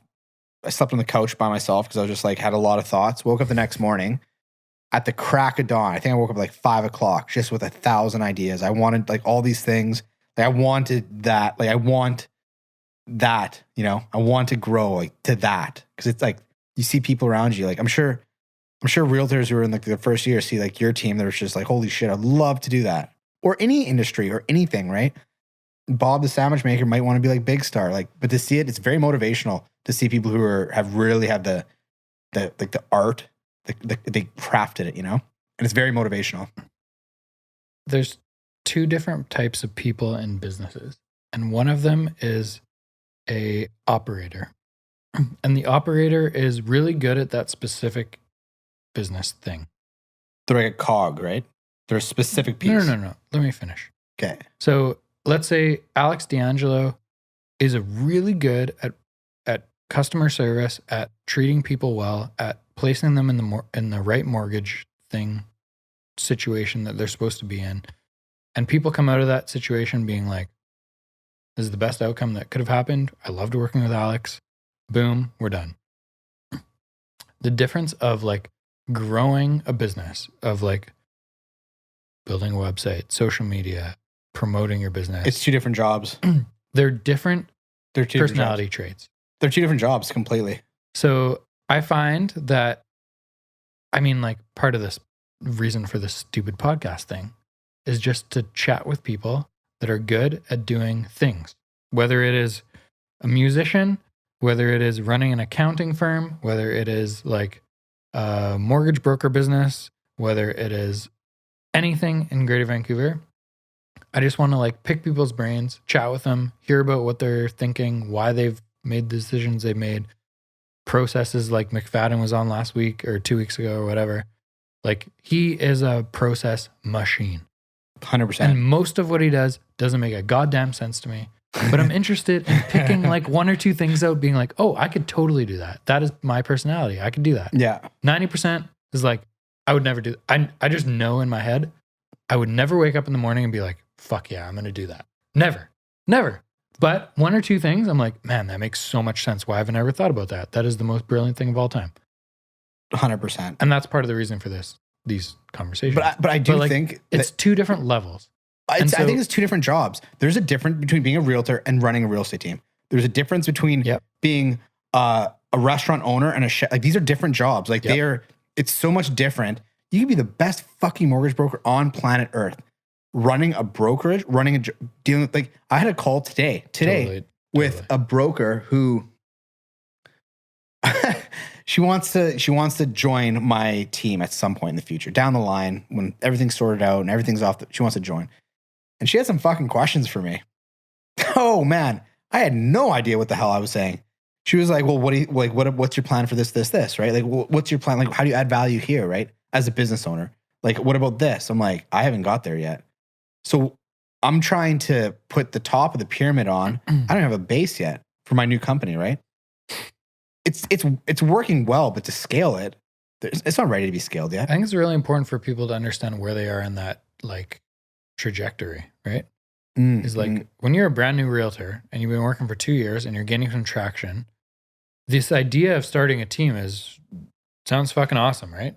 Other people are going to come on your team, they're going to do deals, and you're going to make money off their deals. Totally. Where are those people going to get deals from? Okay, remember how I was even that list of things I wrote down today? Listen to this processes are implemented that those people are coming onto your team to use?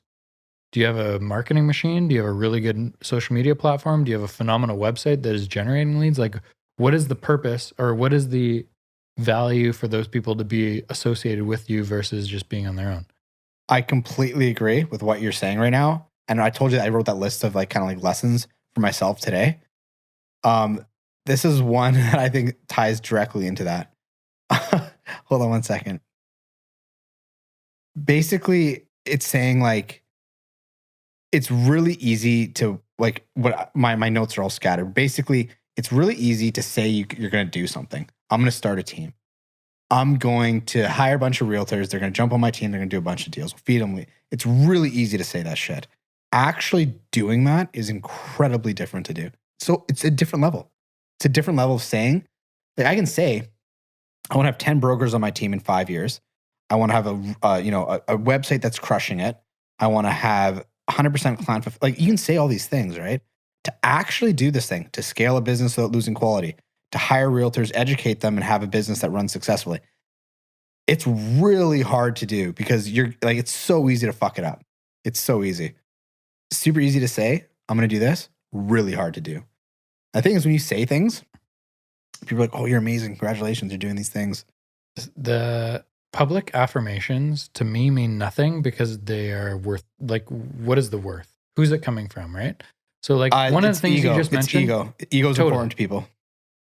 But as a business owner, it needs to be the least important thing of all time. People care about ego, man. But then you're not going to be successful as a business owner. Yeah, maybe. But if that's your primary goal that you're trying to achieve, that you're trying to like check that box of my ego feels good today, you're never going to win. So like one of the things you just mentioned is website. Our website probably generates more leads than maybe there's 3 in BC that generate more leads than ours. Maybe we might be number 1. I'm not 100% sure. I don't have stats on it, but I think our website fucking sucks.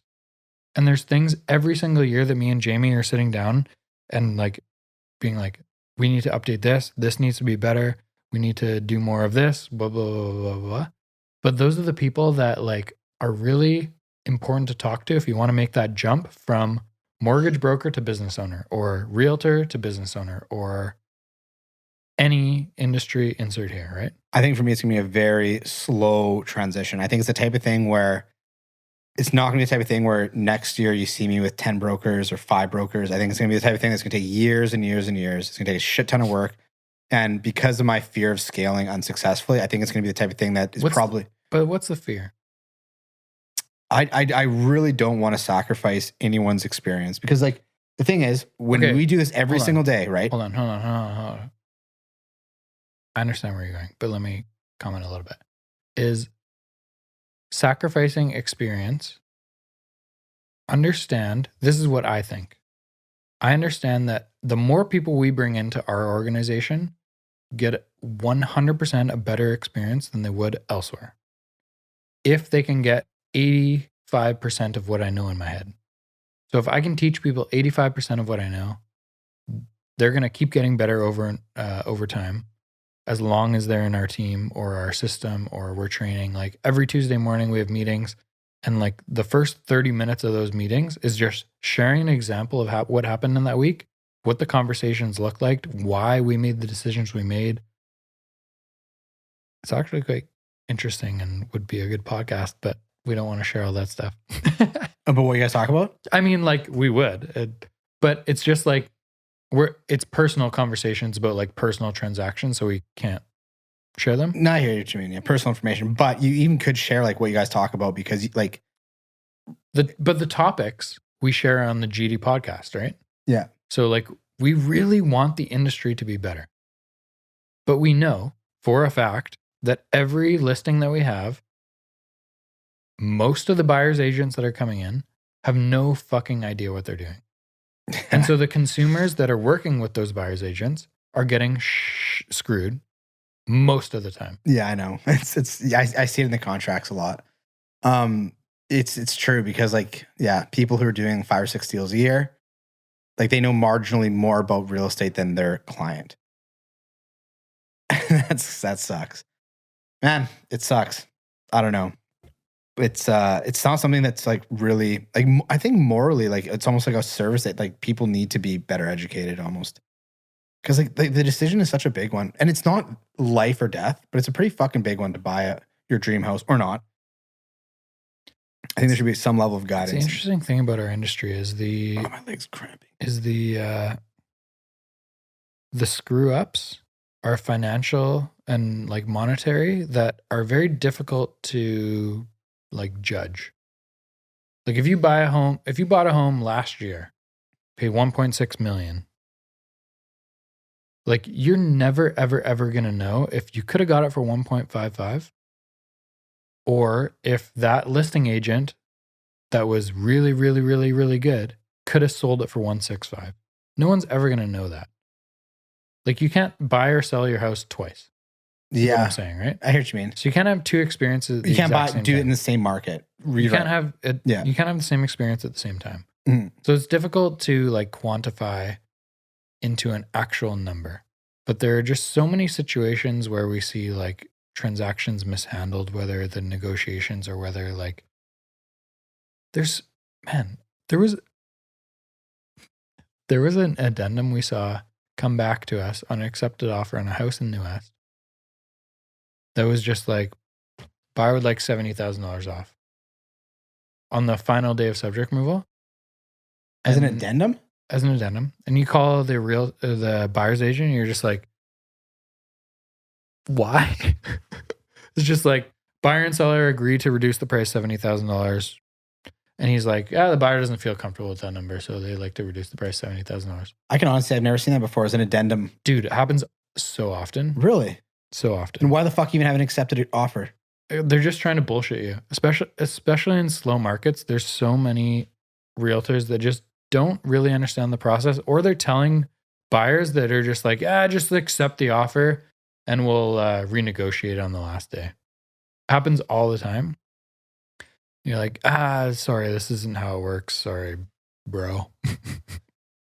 we agreed on land value, which was this number, and now you're asking for $70,000 off? No. He's like, well, they're not going to remove subjects. I said, okay, well, then they're not going to buy a house. Yeah. So The fuck is it? What that's do you up to think is you. going to happen? That whole thing was made no sense to me. Like, what the fuck? Like, why even have an original accepted offer at a price? For example, if they said, hey, we did an inspection and there's an old greasy oil tank that we found. You didn't disclose it. We'd like to talk about this. That's one thing. But this is just like arbitrary $70,000 off. Oil tanks are obvious things that can be easily discovered prior to accepted offers, just for public's record. Okay, let's say it's not This that. is not something that happens in the last day. Be like, oh my God, we found an oil tank. No, these things are very public record. It's easy to get a scan. It costs $100. Totally. But like, It's it just very seems like a easy. very silly thing. Like, and where'd you come with 70,000? What would you, okay. Why not As- 60? Why not 90? Why As not someone who's a 190? mortgage broker, so you're inside the industry, you own a home, you've bought and sold real estate multiple times before. What percentage of deals that have accepted offers remove subjects, in your opinion, do you think? Just random guess. Do you have Accepted to off- answer this? I mean, I know the rough statistic. Yeah. Okay, so I would say out of offers that I see come onto my desk, Out of 100 accepted offers, how many remove subjects? ooh, I want to say like 80%? 65%. Okay. So consumers have this idea that accepted offer means, oh my God, we sold our property. And so it's a constant battle with us as listing agents to be like, manage expectations. Yeah, we got the accepted offer. Perfect. We got 7 days to remove subjects. That's when we find out if the property's sold. Yeah, Let's take a deep breath. totally. There's going to be a few sleepless nights. We totally understand that. They're going to do the inspection. They may renegotiate for some bullshit that is probably not realistic. Shit is bananas in Greater Vancouver. People are buying properties, single family homes, for $1.8 million. And on the last day, asking for $200 off for some bullshit. It is mind blowing. Yeah, It is mind blowing. Like, I can honestly say I've never seen that either, actually. man, you gotta follow me around for a day because it is absolutely outrageous. We had one recently. It's so it was like funny an how people- $800,000 condo in Coquitlam, and someone sends us this addendum and being like, the dishwasher. There's a 10-year-old building, $800,000, really nice 2-bedroom condo. The dishwasher springs that make the door go up and down aren't functioning as normal. We'd like $200 off. Oh my God. Otherwise, we won't remove subjects. Fuck you. $200, Dude. bro. As a buyer's agent, Oh my God. That's so fucking if a crazy. buyer asked me to send that addendum saying we want $200 off based on an inspection report, I would say, first of all, I'm never using that inspector again because that is a fucking bullshit inspection. Second of all, no. This is hilarious. You're buying a condo for $800,000. We're not asking for $200 off, or $800,000. We're not asking for $200 off. I think it has to be just. Third of all, I would never, ever, ever, ever, ever write that addendum. That is hilarious. it has I'd just to be like, okay, Alex, you'd like to buy this condo. You're really upset about these $200. I'll give you $200, man. Buy the condo. It's a wicked condo. We got a good deal. $200 is not it has changing to your be, life. dude. Some people, they have to feel, no matter what happens in life, that they have won in some way. They have to feel like it. So if you let's use $1 million, for example. Why not? It's a fucking townhouse. $1 million. To ask for $200 off $1 million. Let's do some math here, okay? Carl, you want to do some math here? What percentage of $1 million? 0.02%. 0.0002%? 0.02. No, 200 on $1 million. It's a difference of 4 zeros. 3 zeros. Okay, so 0.00002. 0.3002. That is what you're fucking going after. So 0.02%. Point That's what I said. 0.0002. Is that what I said? So you times it by 100 to get a percent. Yeah. So it's not 2%. It's not. Or you're point- talking in terms of percentage. It's not 2.2%. It's 0.02%. Yeah. Which is what I You're said gonna edit in and the cut beginning. this, right? No. No. Oh shit. Okay, so wait. I would like this to stand as mathematical genius, Denny Dumas. Wait, hold on. We're talking about $200 off $1 million. It's not 0.2%. 0.02% is what I said the entire time. And you said no. And I'm saying 0.002. But then if you're doing percentages, you got to. I was about 100. Thank you. Okay, anyways. It's just a hilariously small thing. It's hilariously small. People win it's such a crazy. Think of it this way. It is less than half your strata fee per month. I know. And it's $1 million you're talking about. Yeah. It's wild. Man, I don't know. I Anyway. feel like we could we should start So- a couple podcasts. Deange and Denny's food suggestions. Deange and Denny's travel suggestions, and Deange and Denny's nightmares on Elm or on Falcon Street, whatever. Like you know what I mean? Just like the worst transactions ever. So as we talk about the idea of scaling a business and whether you want to do this solely or bring on people to educate consumers better, this is my idea, is that I can only help 100 people a year. Capacity. Got 100 out of 50,000 transactions that happen in Greater Vancouver, most people are getting shitty advice. That's my idea. There are other good realtors in Greater Vancouver, 100%, but we're all doing maximum capacity 100. If we can educate people to treat people better, to get them through the process better, that they can have a better Everyone experience and wins. save money, Everyone wins. Yeah, I know. the consumer is getting a better experience. And Me doing 100 versus 500 at 85% is so much better than me doing 100 and the other 400 getting 15, 20, 30%. so if effort, everyone's right? a good realtor, how are you going to smoke everyone in transactions then? There's no such, that doesn't exist. But if everyone is hypothetically, That's like saying 85. everyone is LeBron James and the best athlete of all fucking time. That's such man a just dumb compared thing. himself to LeBron. I'm not comparing myself to the LeBron real James. estate. I'm just agent saying, like, LeBron. You're saying, what if? What if It's true. mythologically we're all hippogriffs and we can all fly? This is right? true. The what if is amazing. There's that very famous saying. I said this on your podcast before. What if my grandma had wheels? She would have been a bike. Grammy? Yeah, if you're like that's the saying. It's an Italian saying. It's if grandma had wheels, she would have been a bike. Another one is like if my aunt had a dick, she'd be my uncle. It doesn't work so much that in these days, but but it did. That was the saying for a long time, right? For 40 years.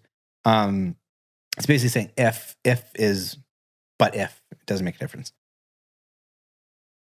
Okay, so out of that meeting, what else do you want to share? Things that you mentioned you woke up the next morning at 5 a.m. with a shit ton of ideas in your head. Share a few of them. What are you like pumped to implement in 2023? Okay, I'll tell you one thing that's kind of different than what you might expect.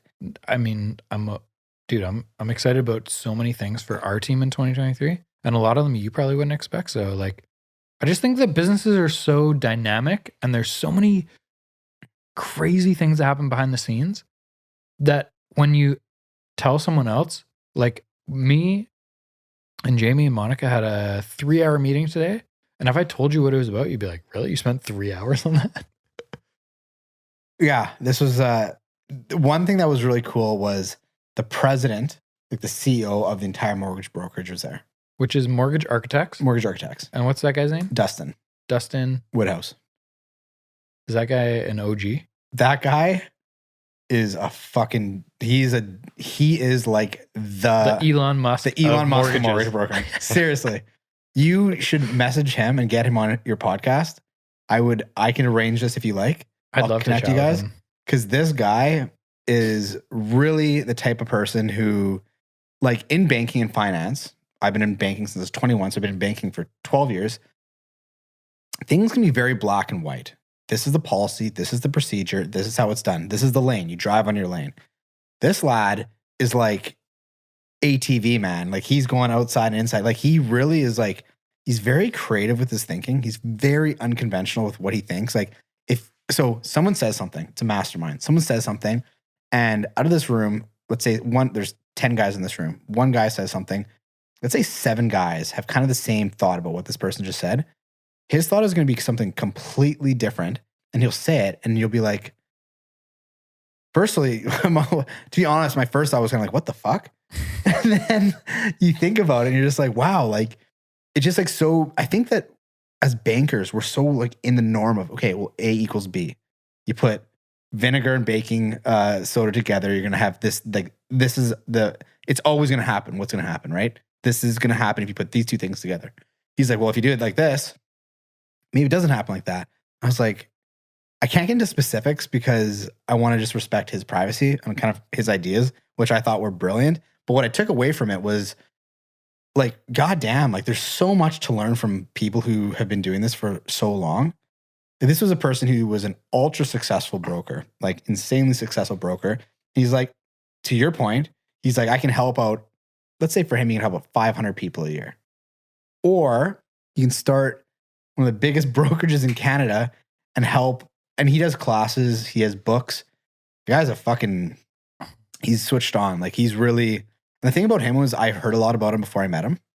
I heard a lot about him and you hear a lot about someone, it's like, okay, well, I understand that they're a great person, but I was still impressed when I met him, even though the bar was quite high. It was really the first time you met him? No, I've had conversations with him before. I'm just saying in general, when someone is built up, the bar is quite high. It's like if I was to say, hey, Denny, man, go to this movie. It's going to be the best movie you've ever seen. No, and then Carl says it to you. And then JC says it to you. Devin says it to you. Marco Man says it to you. You're going to be like, okay, this is going to be the best. And you have this like really high standard. But if you go into that bitch and still think it's like, wow, this is probably the best movie I've ever seen, it's quite an impressive feat to be like, wow, that's the best one you've seen, right? Because you've seen a lot of movies. And yeah, it was, but basically what I take away from that is like, man, there's so many ways to shave a kitten. Is that the expression? Is that it? There's so many ways to shave a pig. So many ways to shave a cat. I don't think pigs get shaved.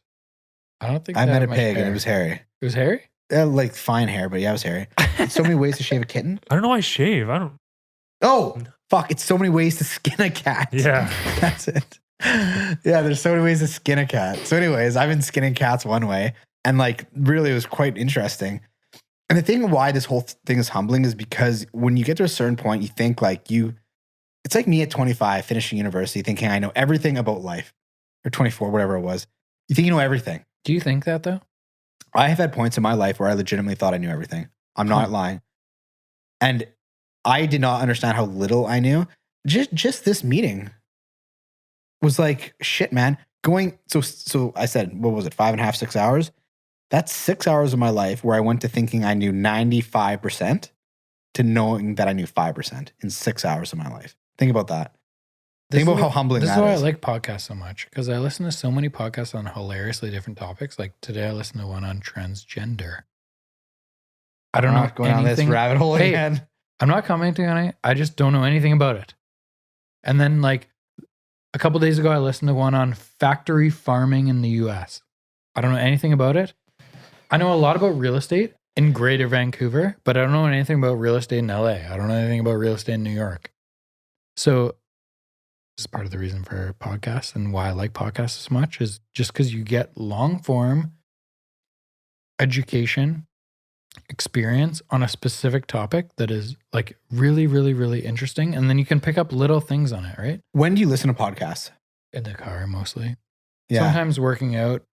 Depends where I'm working out or what I'm doing. For me, the listening to podcasts is somewhat the issue. So my cousin Jono, I'm his biggest fan. This guy drives 45 minutes each way to work each day. He listens to podcasts. There you go. Right?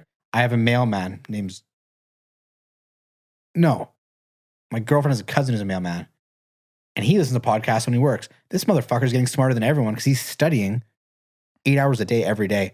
For me, when I work and I'm like working on files, I'm constantly listening to records just because that's what calms my mind a little bit. How many hours a day do you run your dog?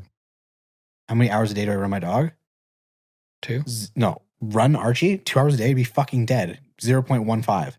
No. He gets a 20-minute run every Take morning. him for 45 minutes in the morning and then 45 minutes in the afternoon. Dude, that was years ago. Buddy, that guy is 7. If I ran for 2 hours a day, he'd be dead. I ran him at 7 o'clock this morning. He's still sleeping.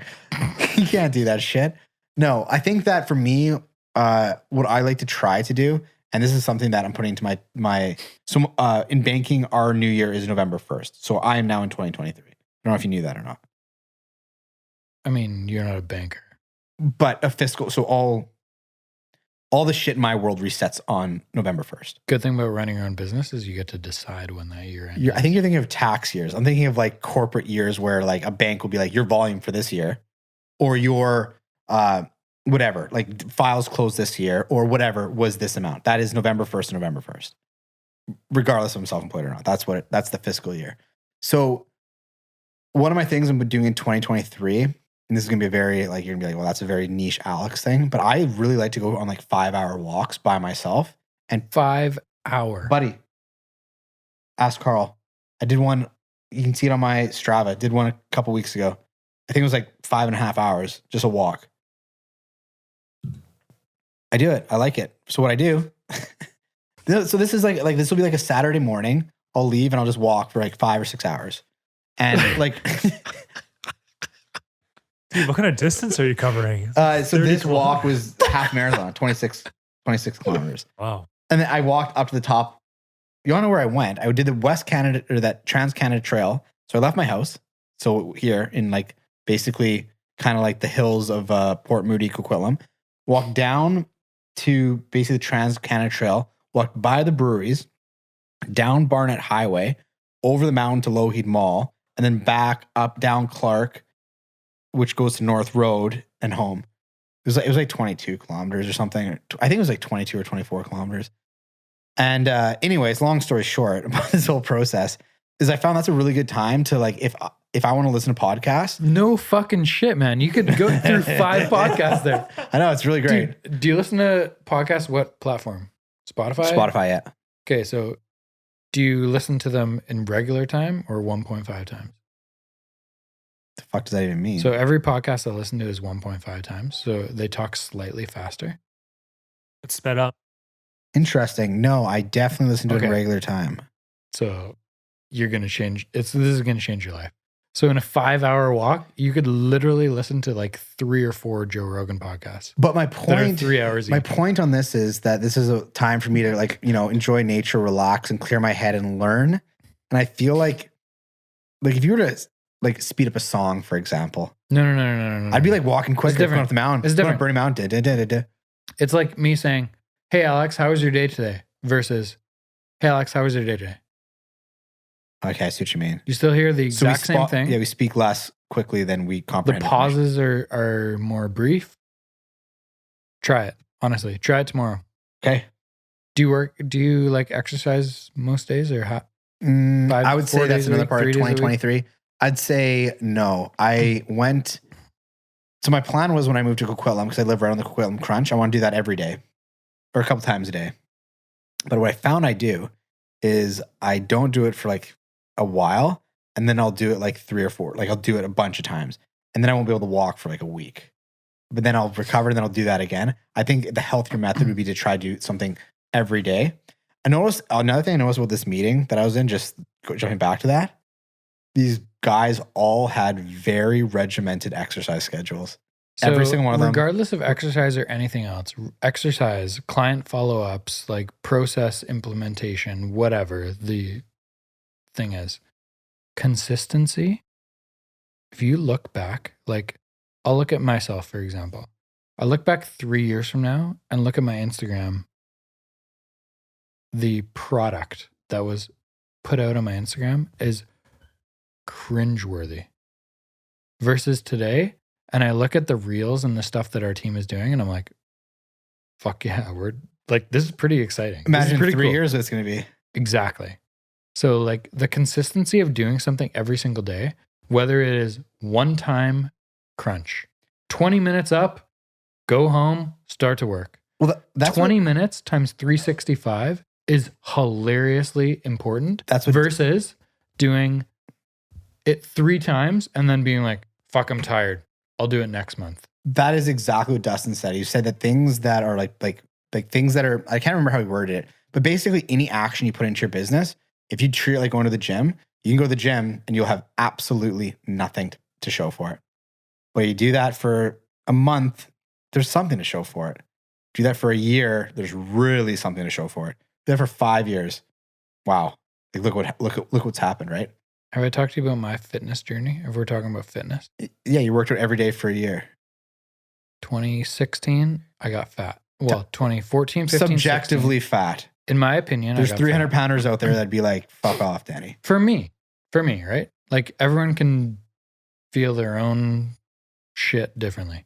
For me, I went from being a high school, university kid that was very athletic, that was very in shape, that had 6% body fat. I got to test it in North Dakota. I was the lowest on the team. Could you imagine that? I was Skinny like white boy from 6.2%. Canada. Apparently I didn't eat enough. I don't know. I went from that 185 pounds to being 215, 220 and feeling super sluggish, waking up every morning, be like, ugh. Literally getting out of bed like that, feeling my fucking belly flop my underwear belt over my jeans or like whatever on the way to appointments in 2017 to being like, fuck it, I can't do this anymore. This feels like garbage. Every single day I wake up feeling like garbage to being like, okay, I'll run for 4 minutes tomorrow. And then 6 minutes the next day. And then 6.5 the next day. And then 2019 was like, fuck it, I'll just work it every day. And this is a stupid mental thing, right? I would not recommend this for people. Have you done this before? What you just said? No, the everyday thing for a year. It was stupid. It was I've so done dumb. that fucking thing. But in No. my head, it made sense being like, I don't want to be fat anymore. I hate this feeling of this shit. I don't want to be fat. I don't know how to do it other than just like every day.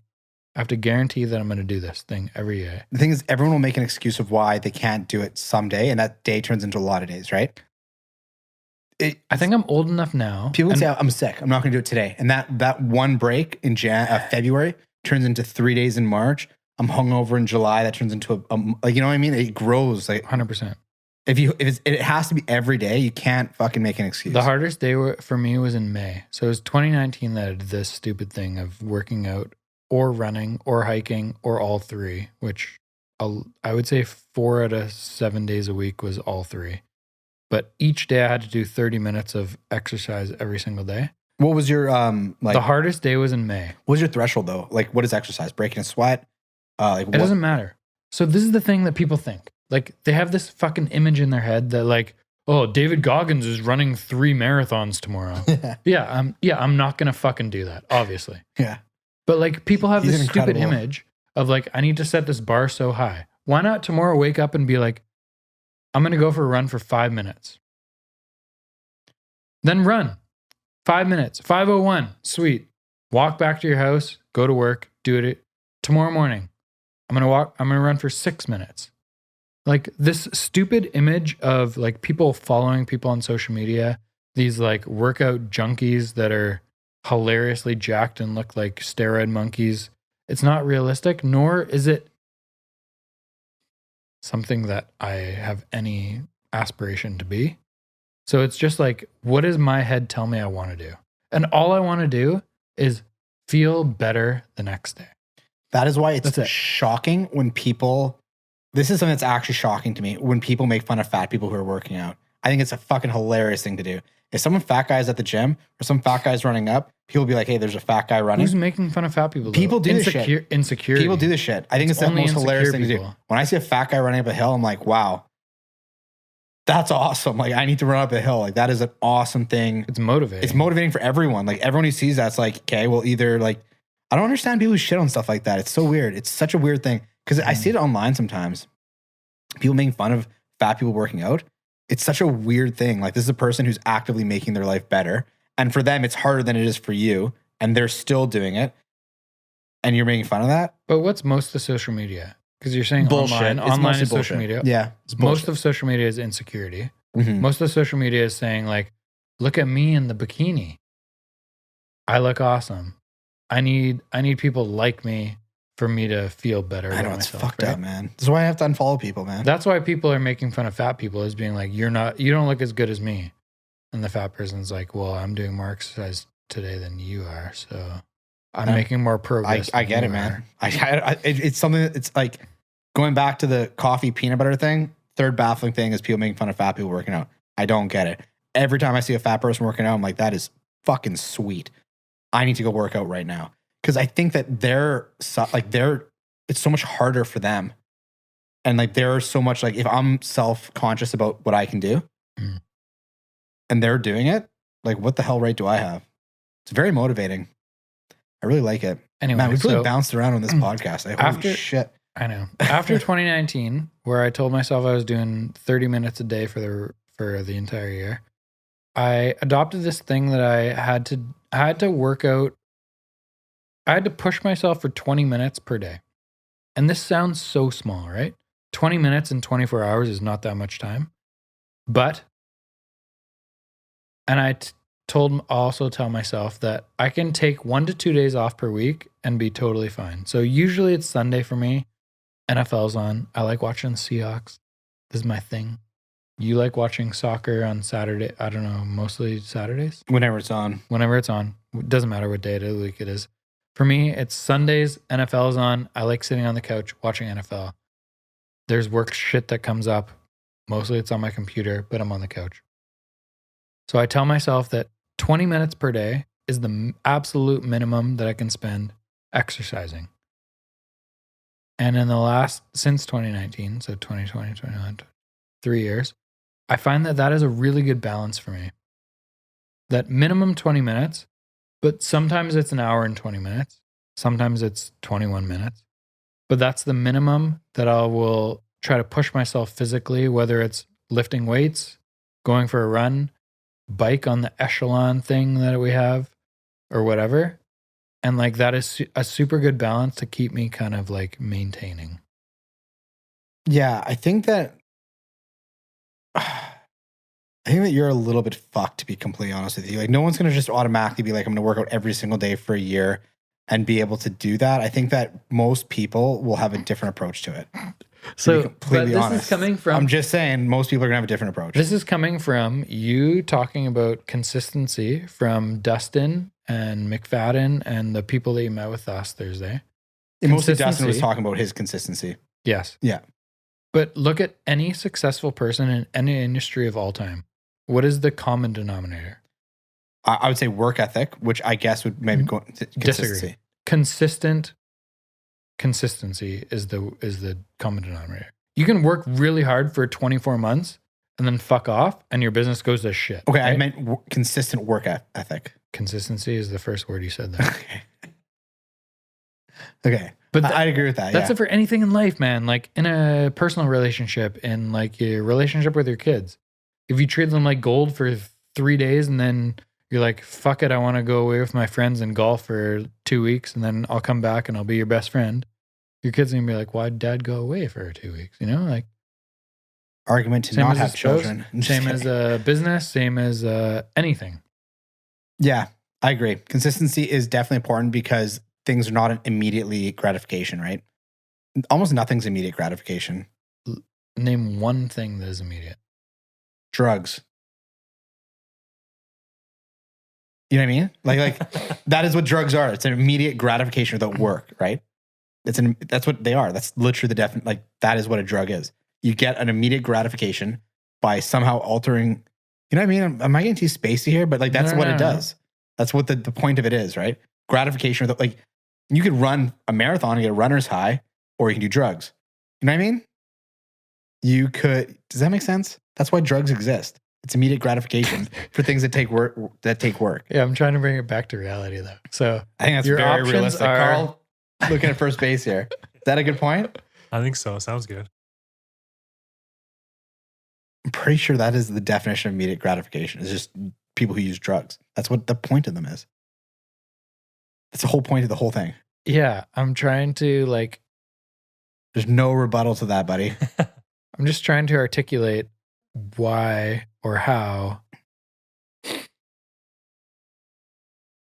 What's the goal, right? Like the goal for me, probably not to do drugs, is like happiness and success. What does that look like for me? So for me is like running an awesome business where the people that I work with every day are excited about being there. I really enjoy being around and enjoy like sharing ideas with. And we are like working towards this idea of providing consumers in real estate, obviously within my industry, of getting a better experience and a better outcome than they would elsewhere. The fitness thing for me is like feeling better about my body when I wake up in the morning, not feeling like, oh man, it's 7 a.m. My alarm just went off. That is honestly a This is feeling bullshit. My I don't head understand. hurts. Even if I'm not in good shape, I don't get the people who just, they wake up and they just cannot, like, I don't know. Kids, they jump out of bed like a bat out of hell, right? Ooh, let's go. There has to be some purpose, right? So I guess the drug thing, I mean, I think that's a It's valid never- point. I think it's a valid point. it's a valid point, but what does it get you to, right? That wasn't There's the no point. progress. Yeah, no, I didn't say that. I said that how do you get your question Immediate was gratification. immediate Totally. gratification. That is how you do it without But for what purpose?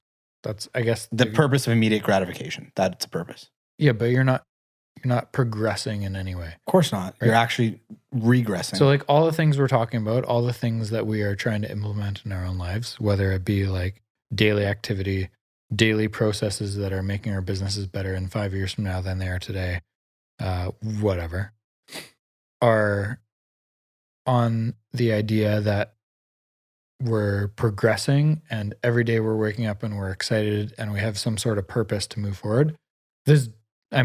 Like other than liquor and marijuana, caffeine, I guess. Sugar's a Sugar. motherfucker, man.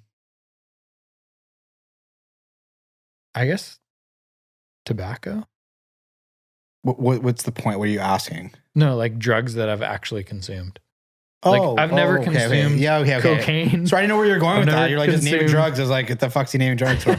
Heroin, Yeah, okay. Now I get it. Yeah. opiates. Yeah, Like I've never smoked meth either. But okay, sorry. I didn't know where you were going with that. I was like, okay.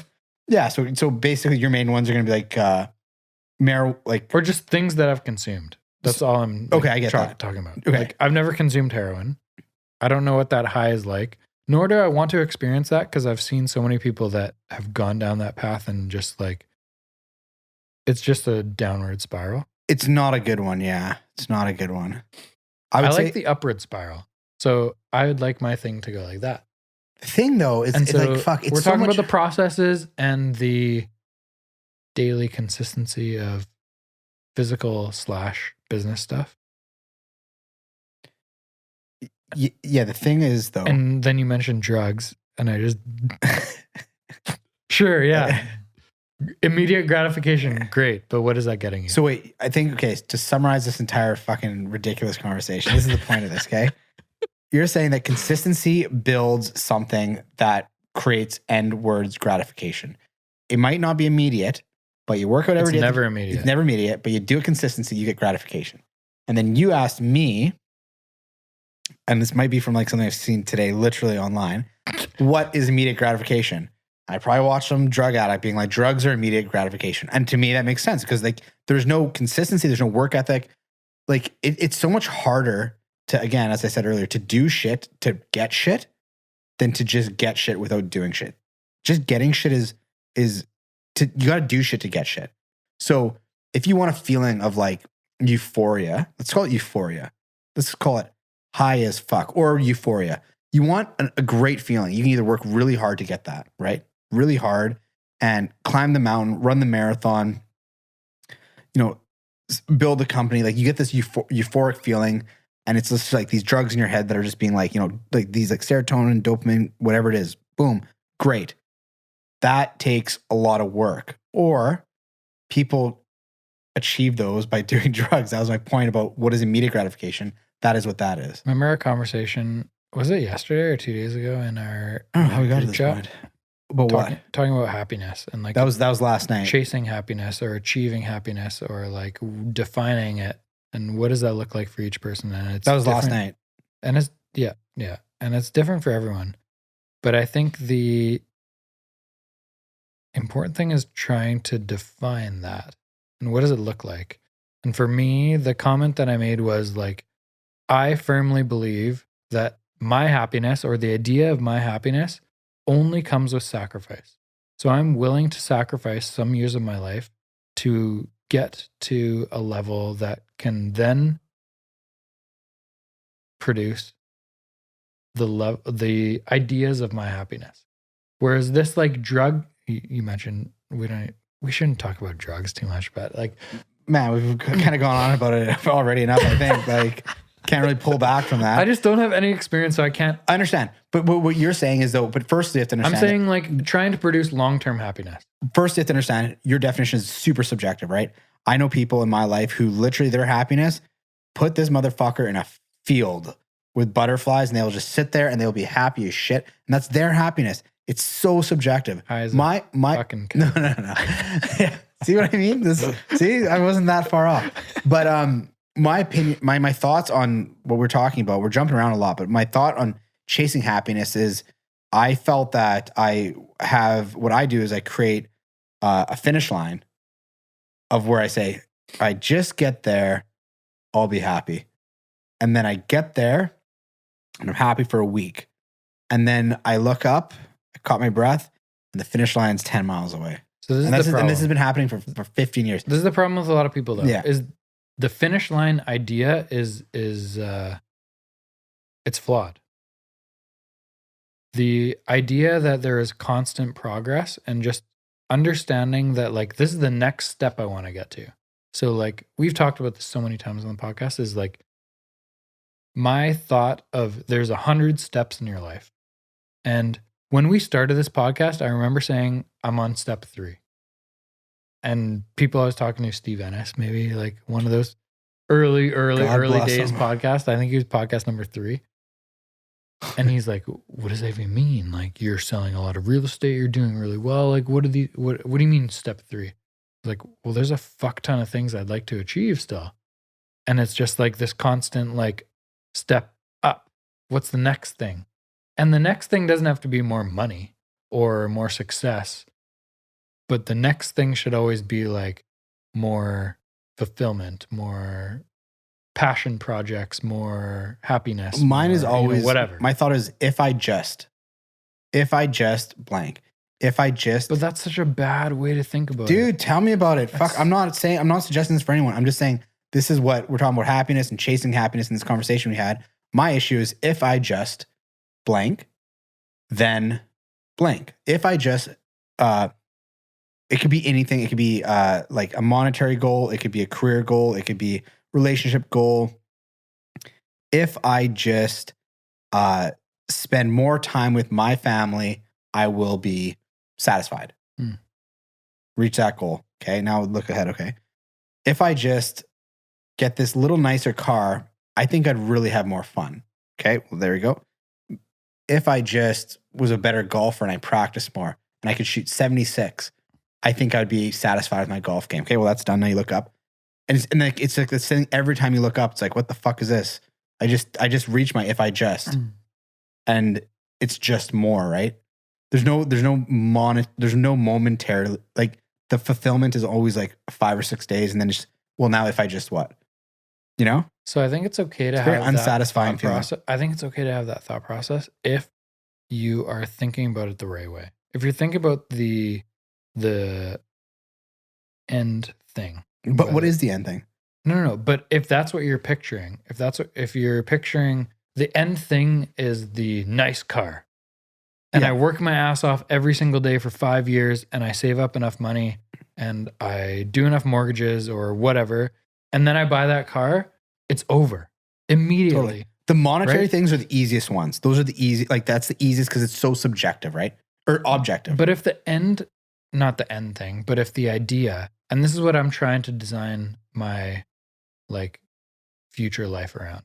And I say this often in my friend groups, but I don't know if I've ever explained it. And I've said it to you for sure. But like I'm trying to build my own little paradises.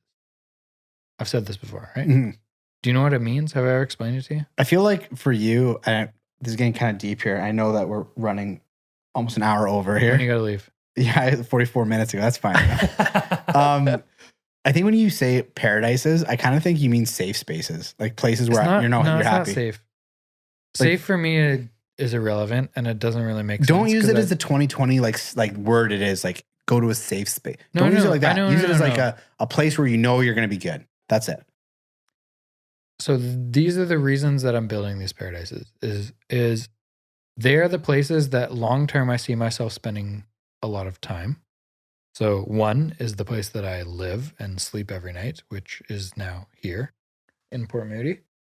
And I found this place that faces trees that every time I look outside, I just feel like, I'm in the middle of nowhere. Man, there is value in that shit. I gotta be honest. This is the best place in the world. I fucking love facing Like, trees. I feel like I'm in Whistler. And I remember growing up going to Whistler, like often to ski or whatever.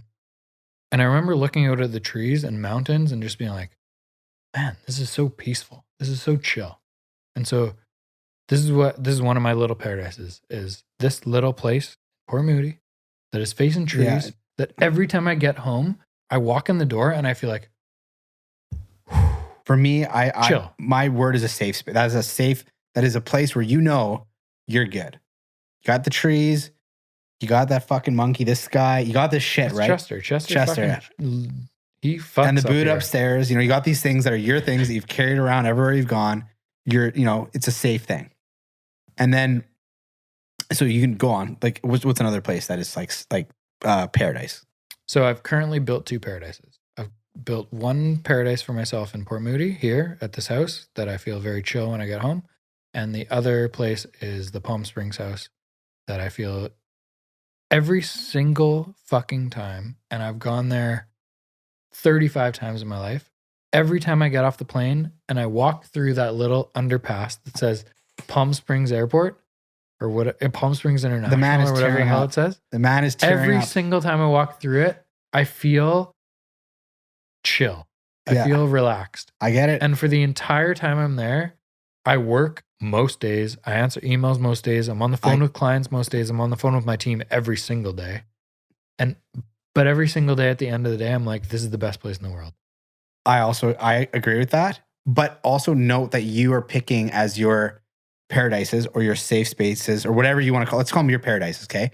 You're picking physical locations where if you want to even expand that to the next level, it could be like a relationship or something that is not a physical location as a paradise. It doesn't have to be a physical thing. It could be a mental thing, emotional thing. That's even another level. I fucking love Palm Springs. When you talked about, I was just having a conversation with someone who just landed there and their words were like, how cool is it when you walk into the airport? And everyone knows that feeling of going to that airport, right?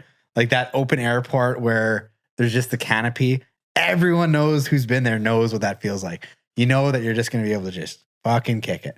But those are all like physical spaces. I think it'd be interesting for you to try to like capture where non-physical locations are your paradises. But this is the cool thing about different people is that you get to decide what those things are for you. Yeah, they're totally subjective. Right? It could be like for a year, for maybe 6 months. For 6 months, it was the top of Seymour Pump Peak hike. I remember that. I did it 23 times in a month. I remember that. Yeah. I just like sitting at the top. Every morning, I would go there at like 10 o'clock. I would walk up the stupid mountain. I would sit there and I would answer emails for 1 hour and eat lunch. I did it. I'd bring lunch. Yeah. And that was like a happy place for me. But it's really cool to like go through your life. That was, I don't know, 28 or 8 years old maybe. Now I'm 33. And it just keeps evolving. It does. It And you just, changes. like, totally find different For me, things. when I was a kid, when I was younger, it was Nova Scotia. That's where my mom was from. Used to love it there. Then, like, there's even like friends, like close friends, like Callum Ross. Like being at his house was always a very, like, I knew there, like, it was always a very happy place where I could enjoy myself.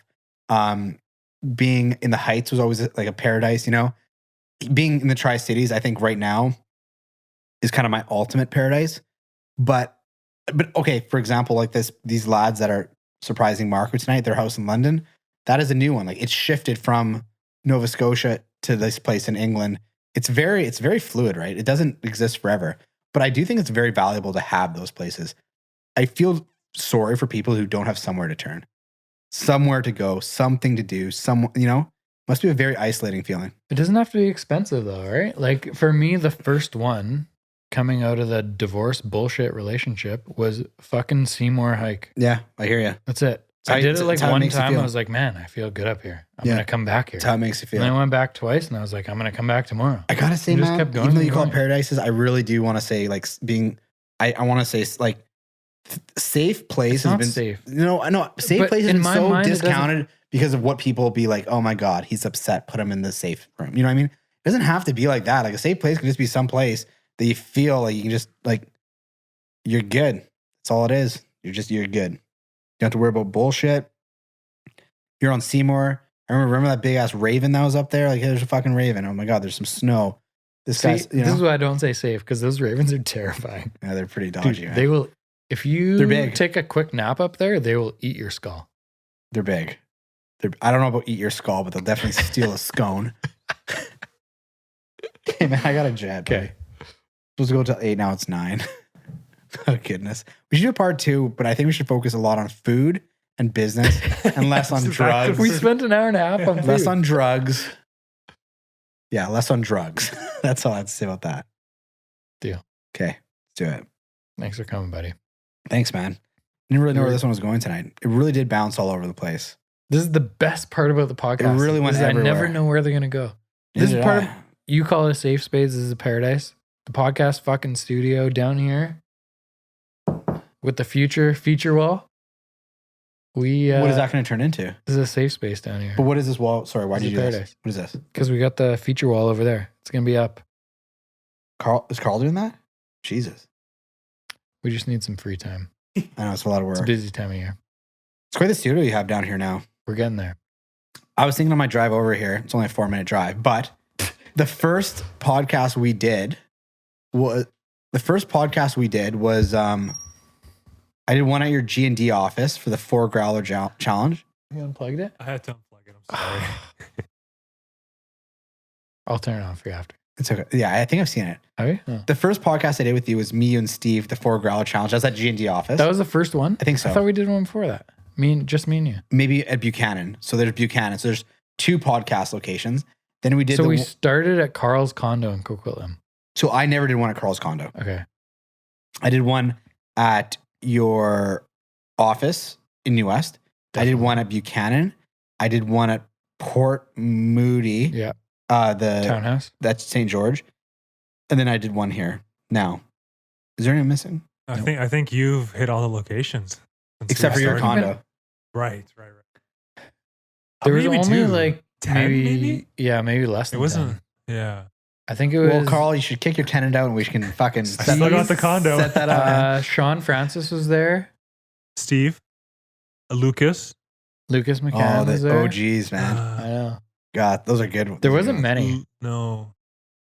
I think we started doing in the Buchanan condo we started doing it. G&D. Yeah. Yeah, anyway. All right. Okay, let's get out of Cool. here. Okay. Deange, I love you. Love you too, Thank you buddy. for coming back. You will be back very, very, very soon. You are a man that knows how to do mortgage. And recommend restaurants and sandwiches. Yeah. And Thai places. And Vietnamese places. Yeah. Right on. You're a good fucking friend, too. Thanks, I buddy. appreciate it very much. Cheers. Thank you. Empty glasses now.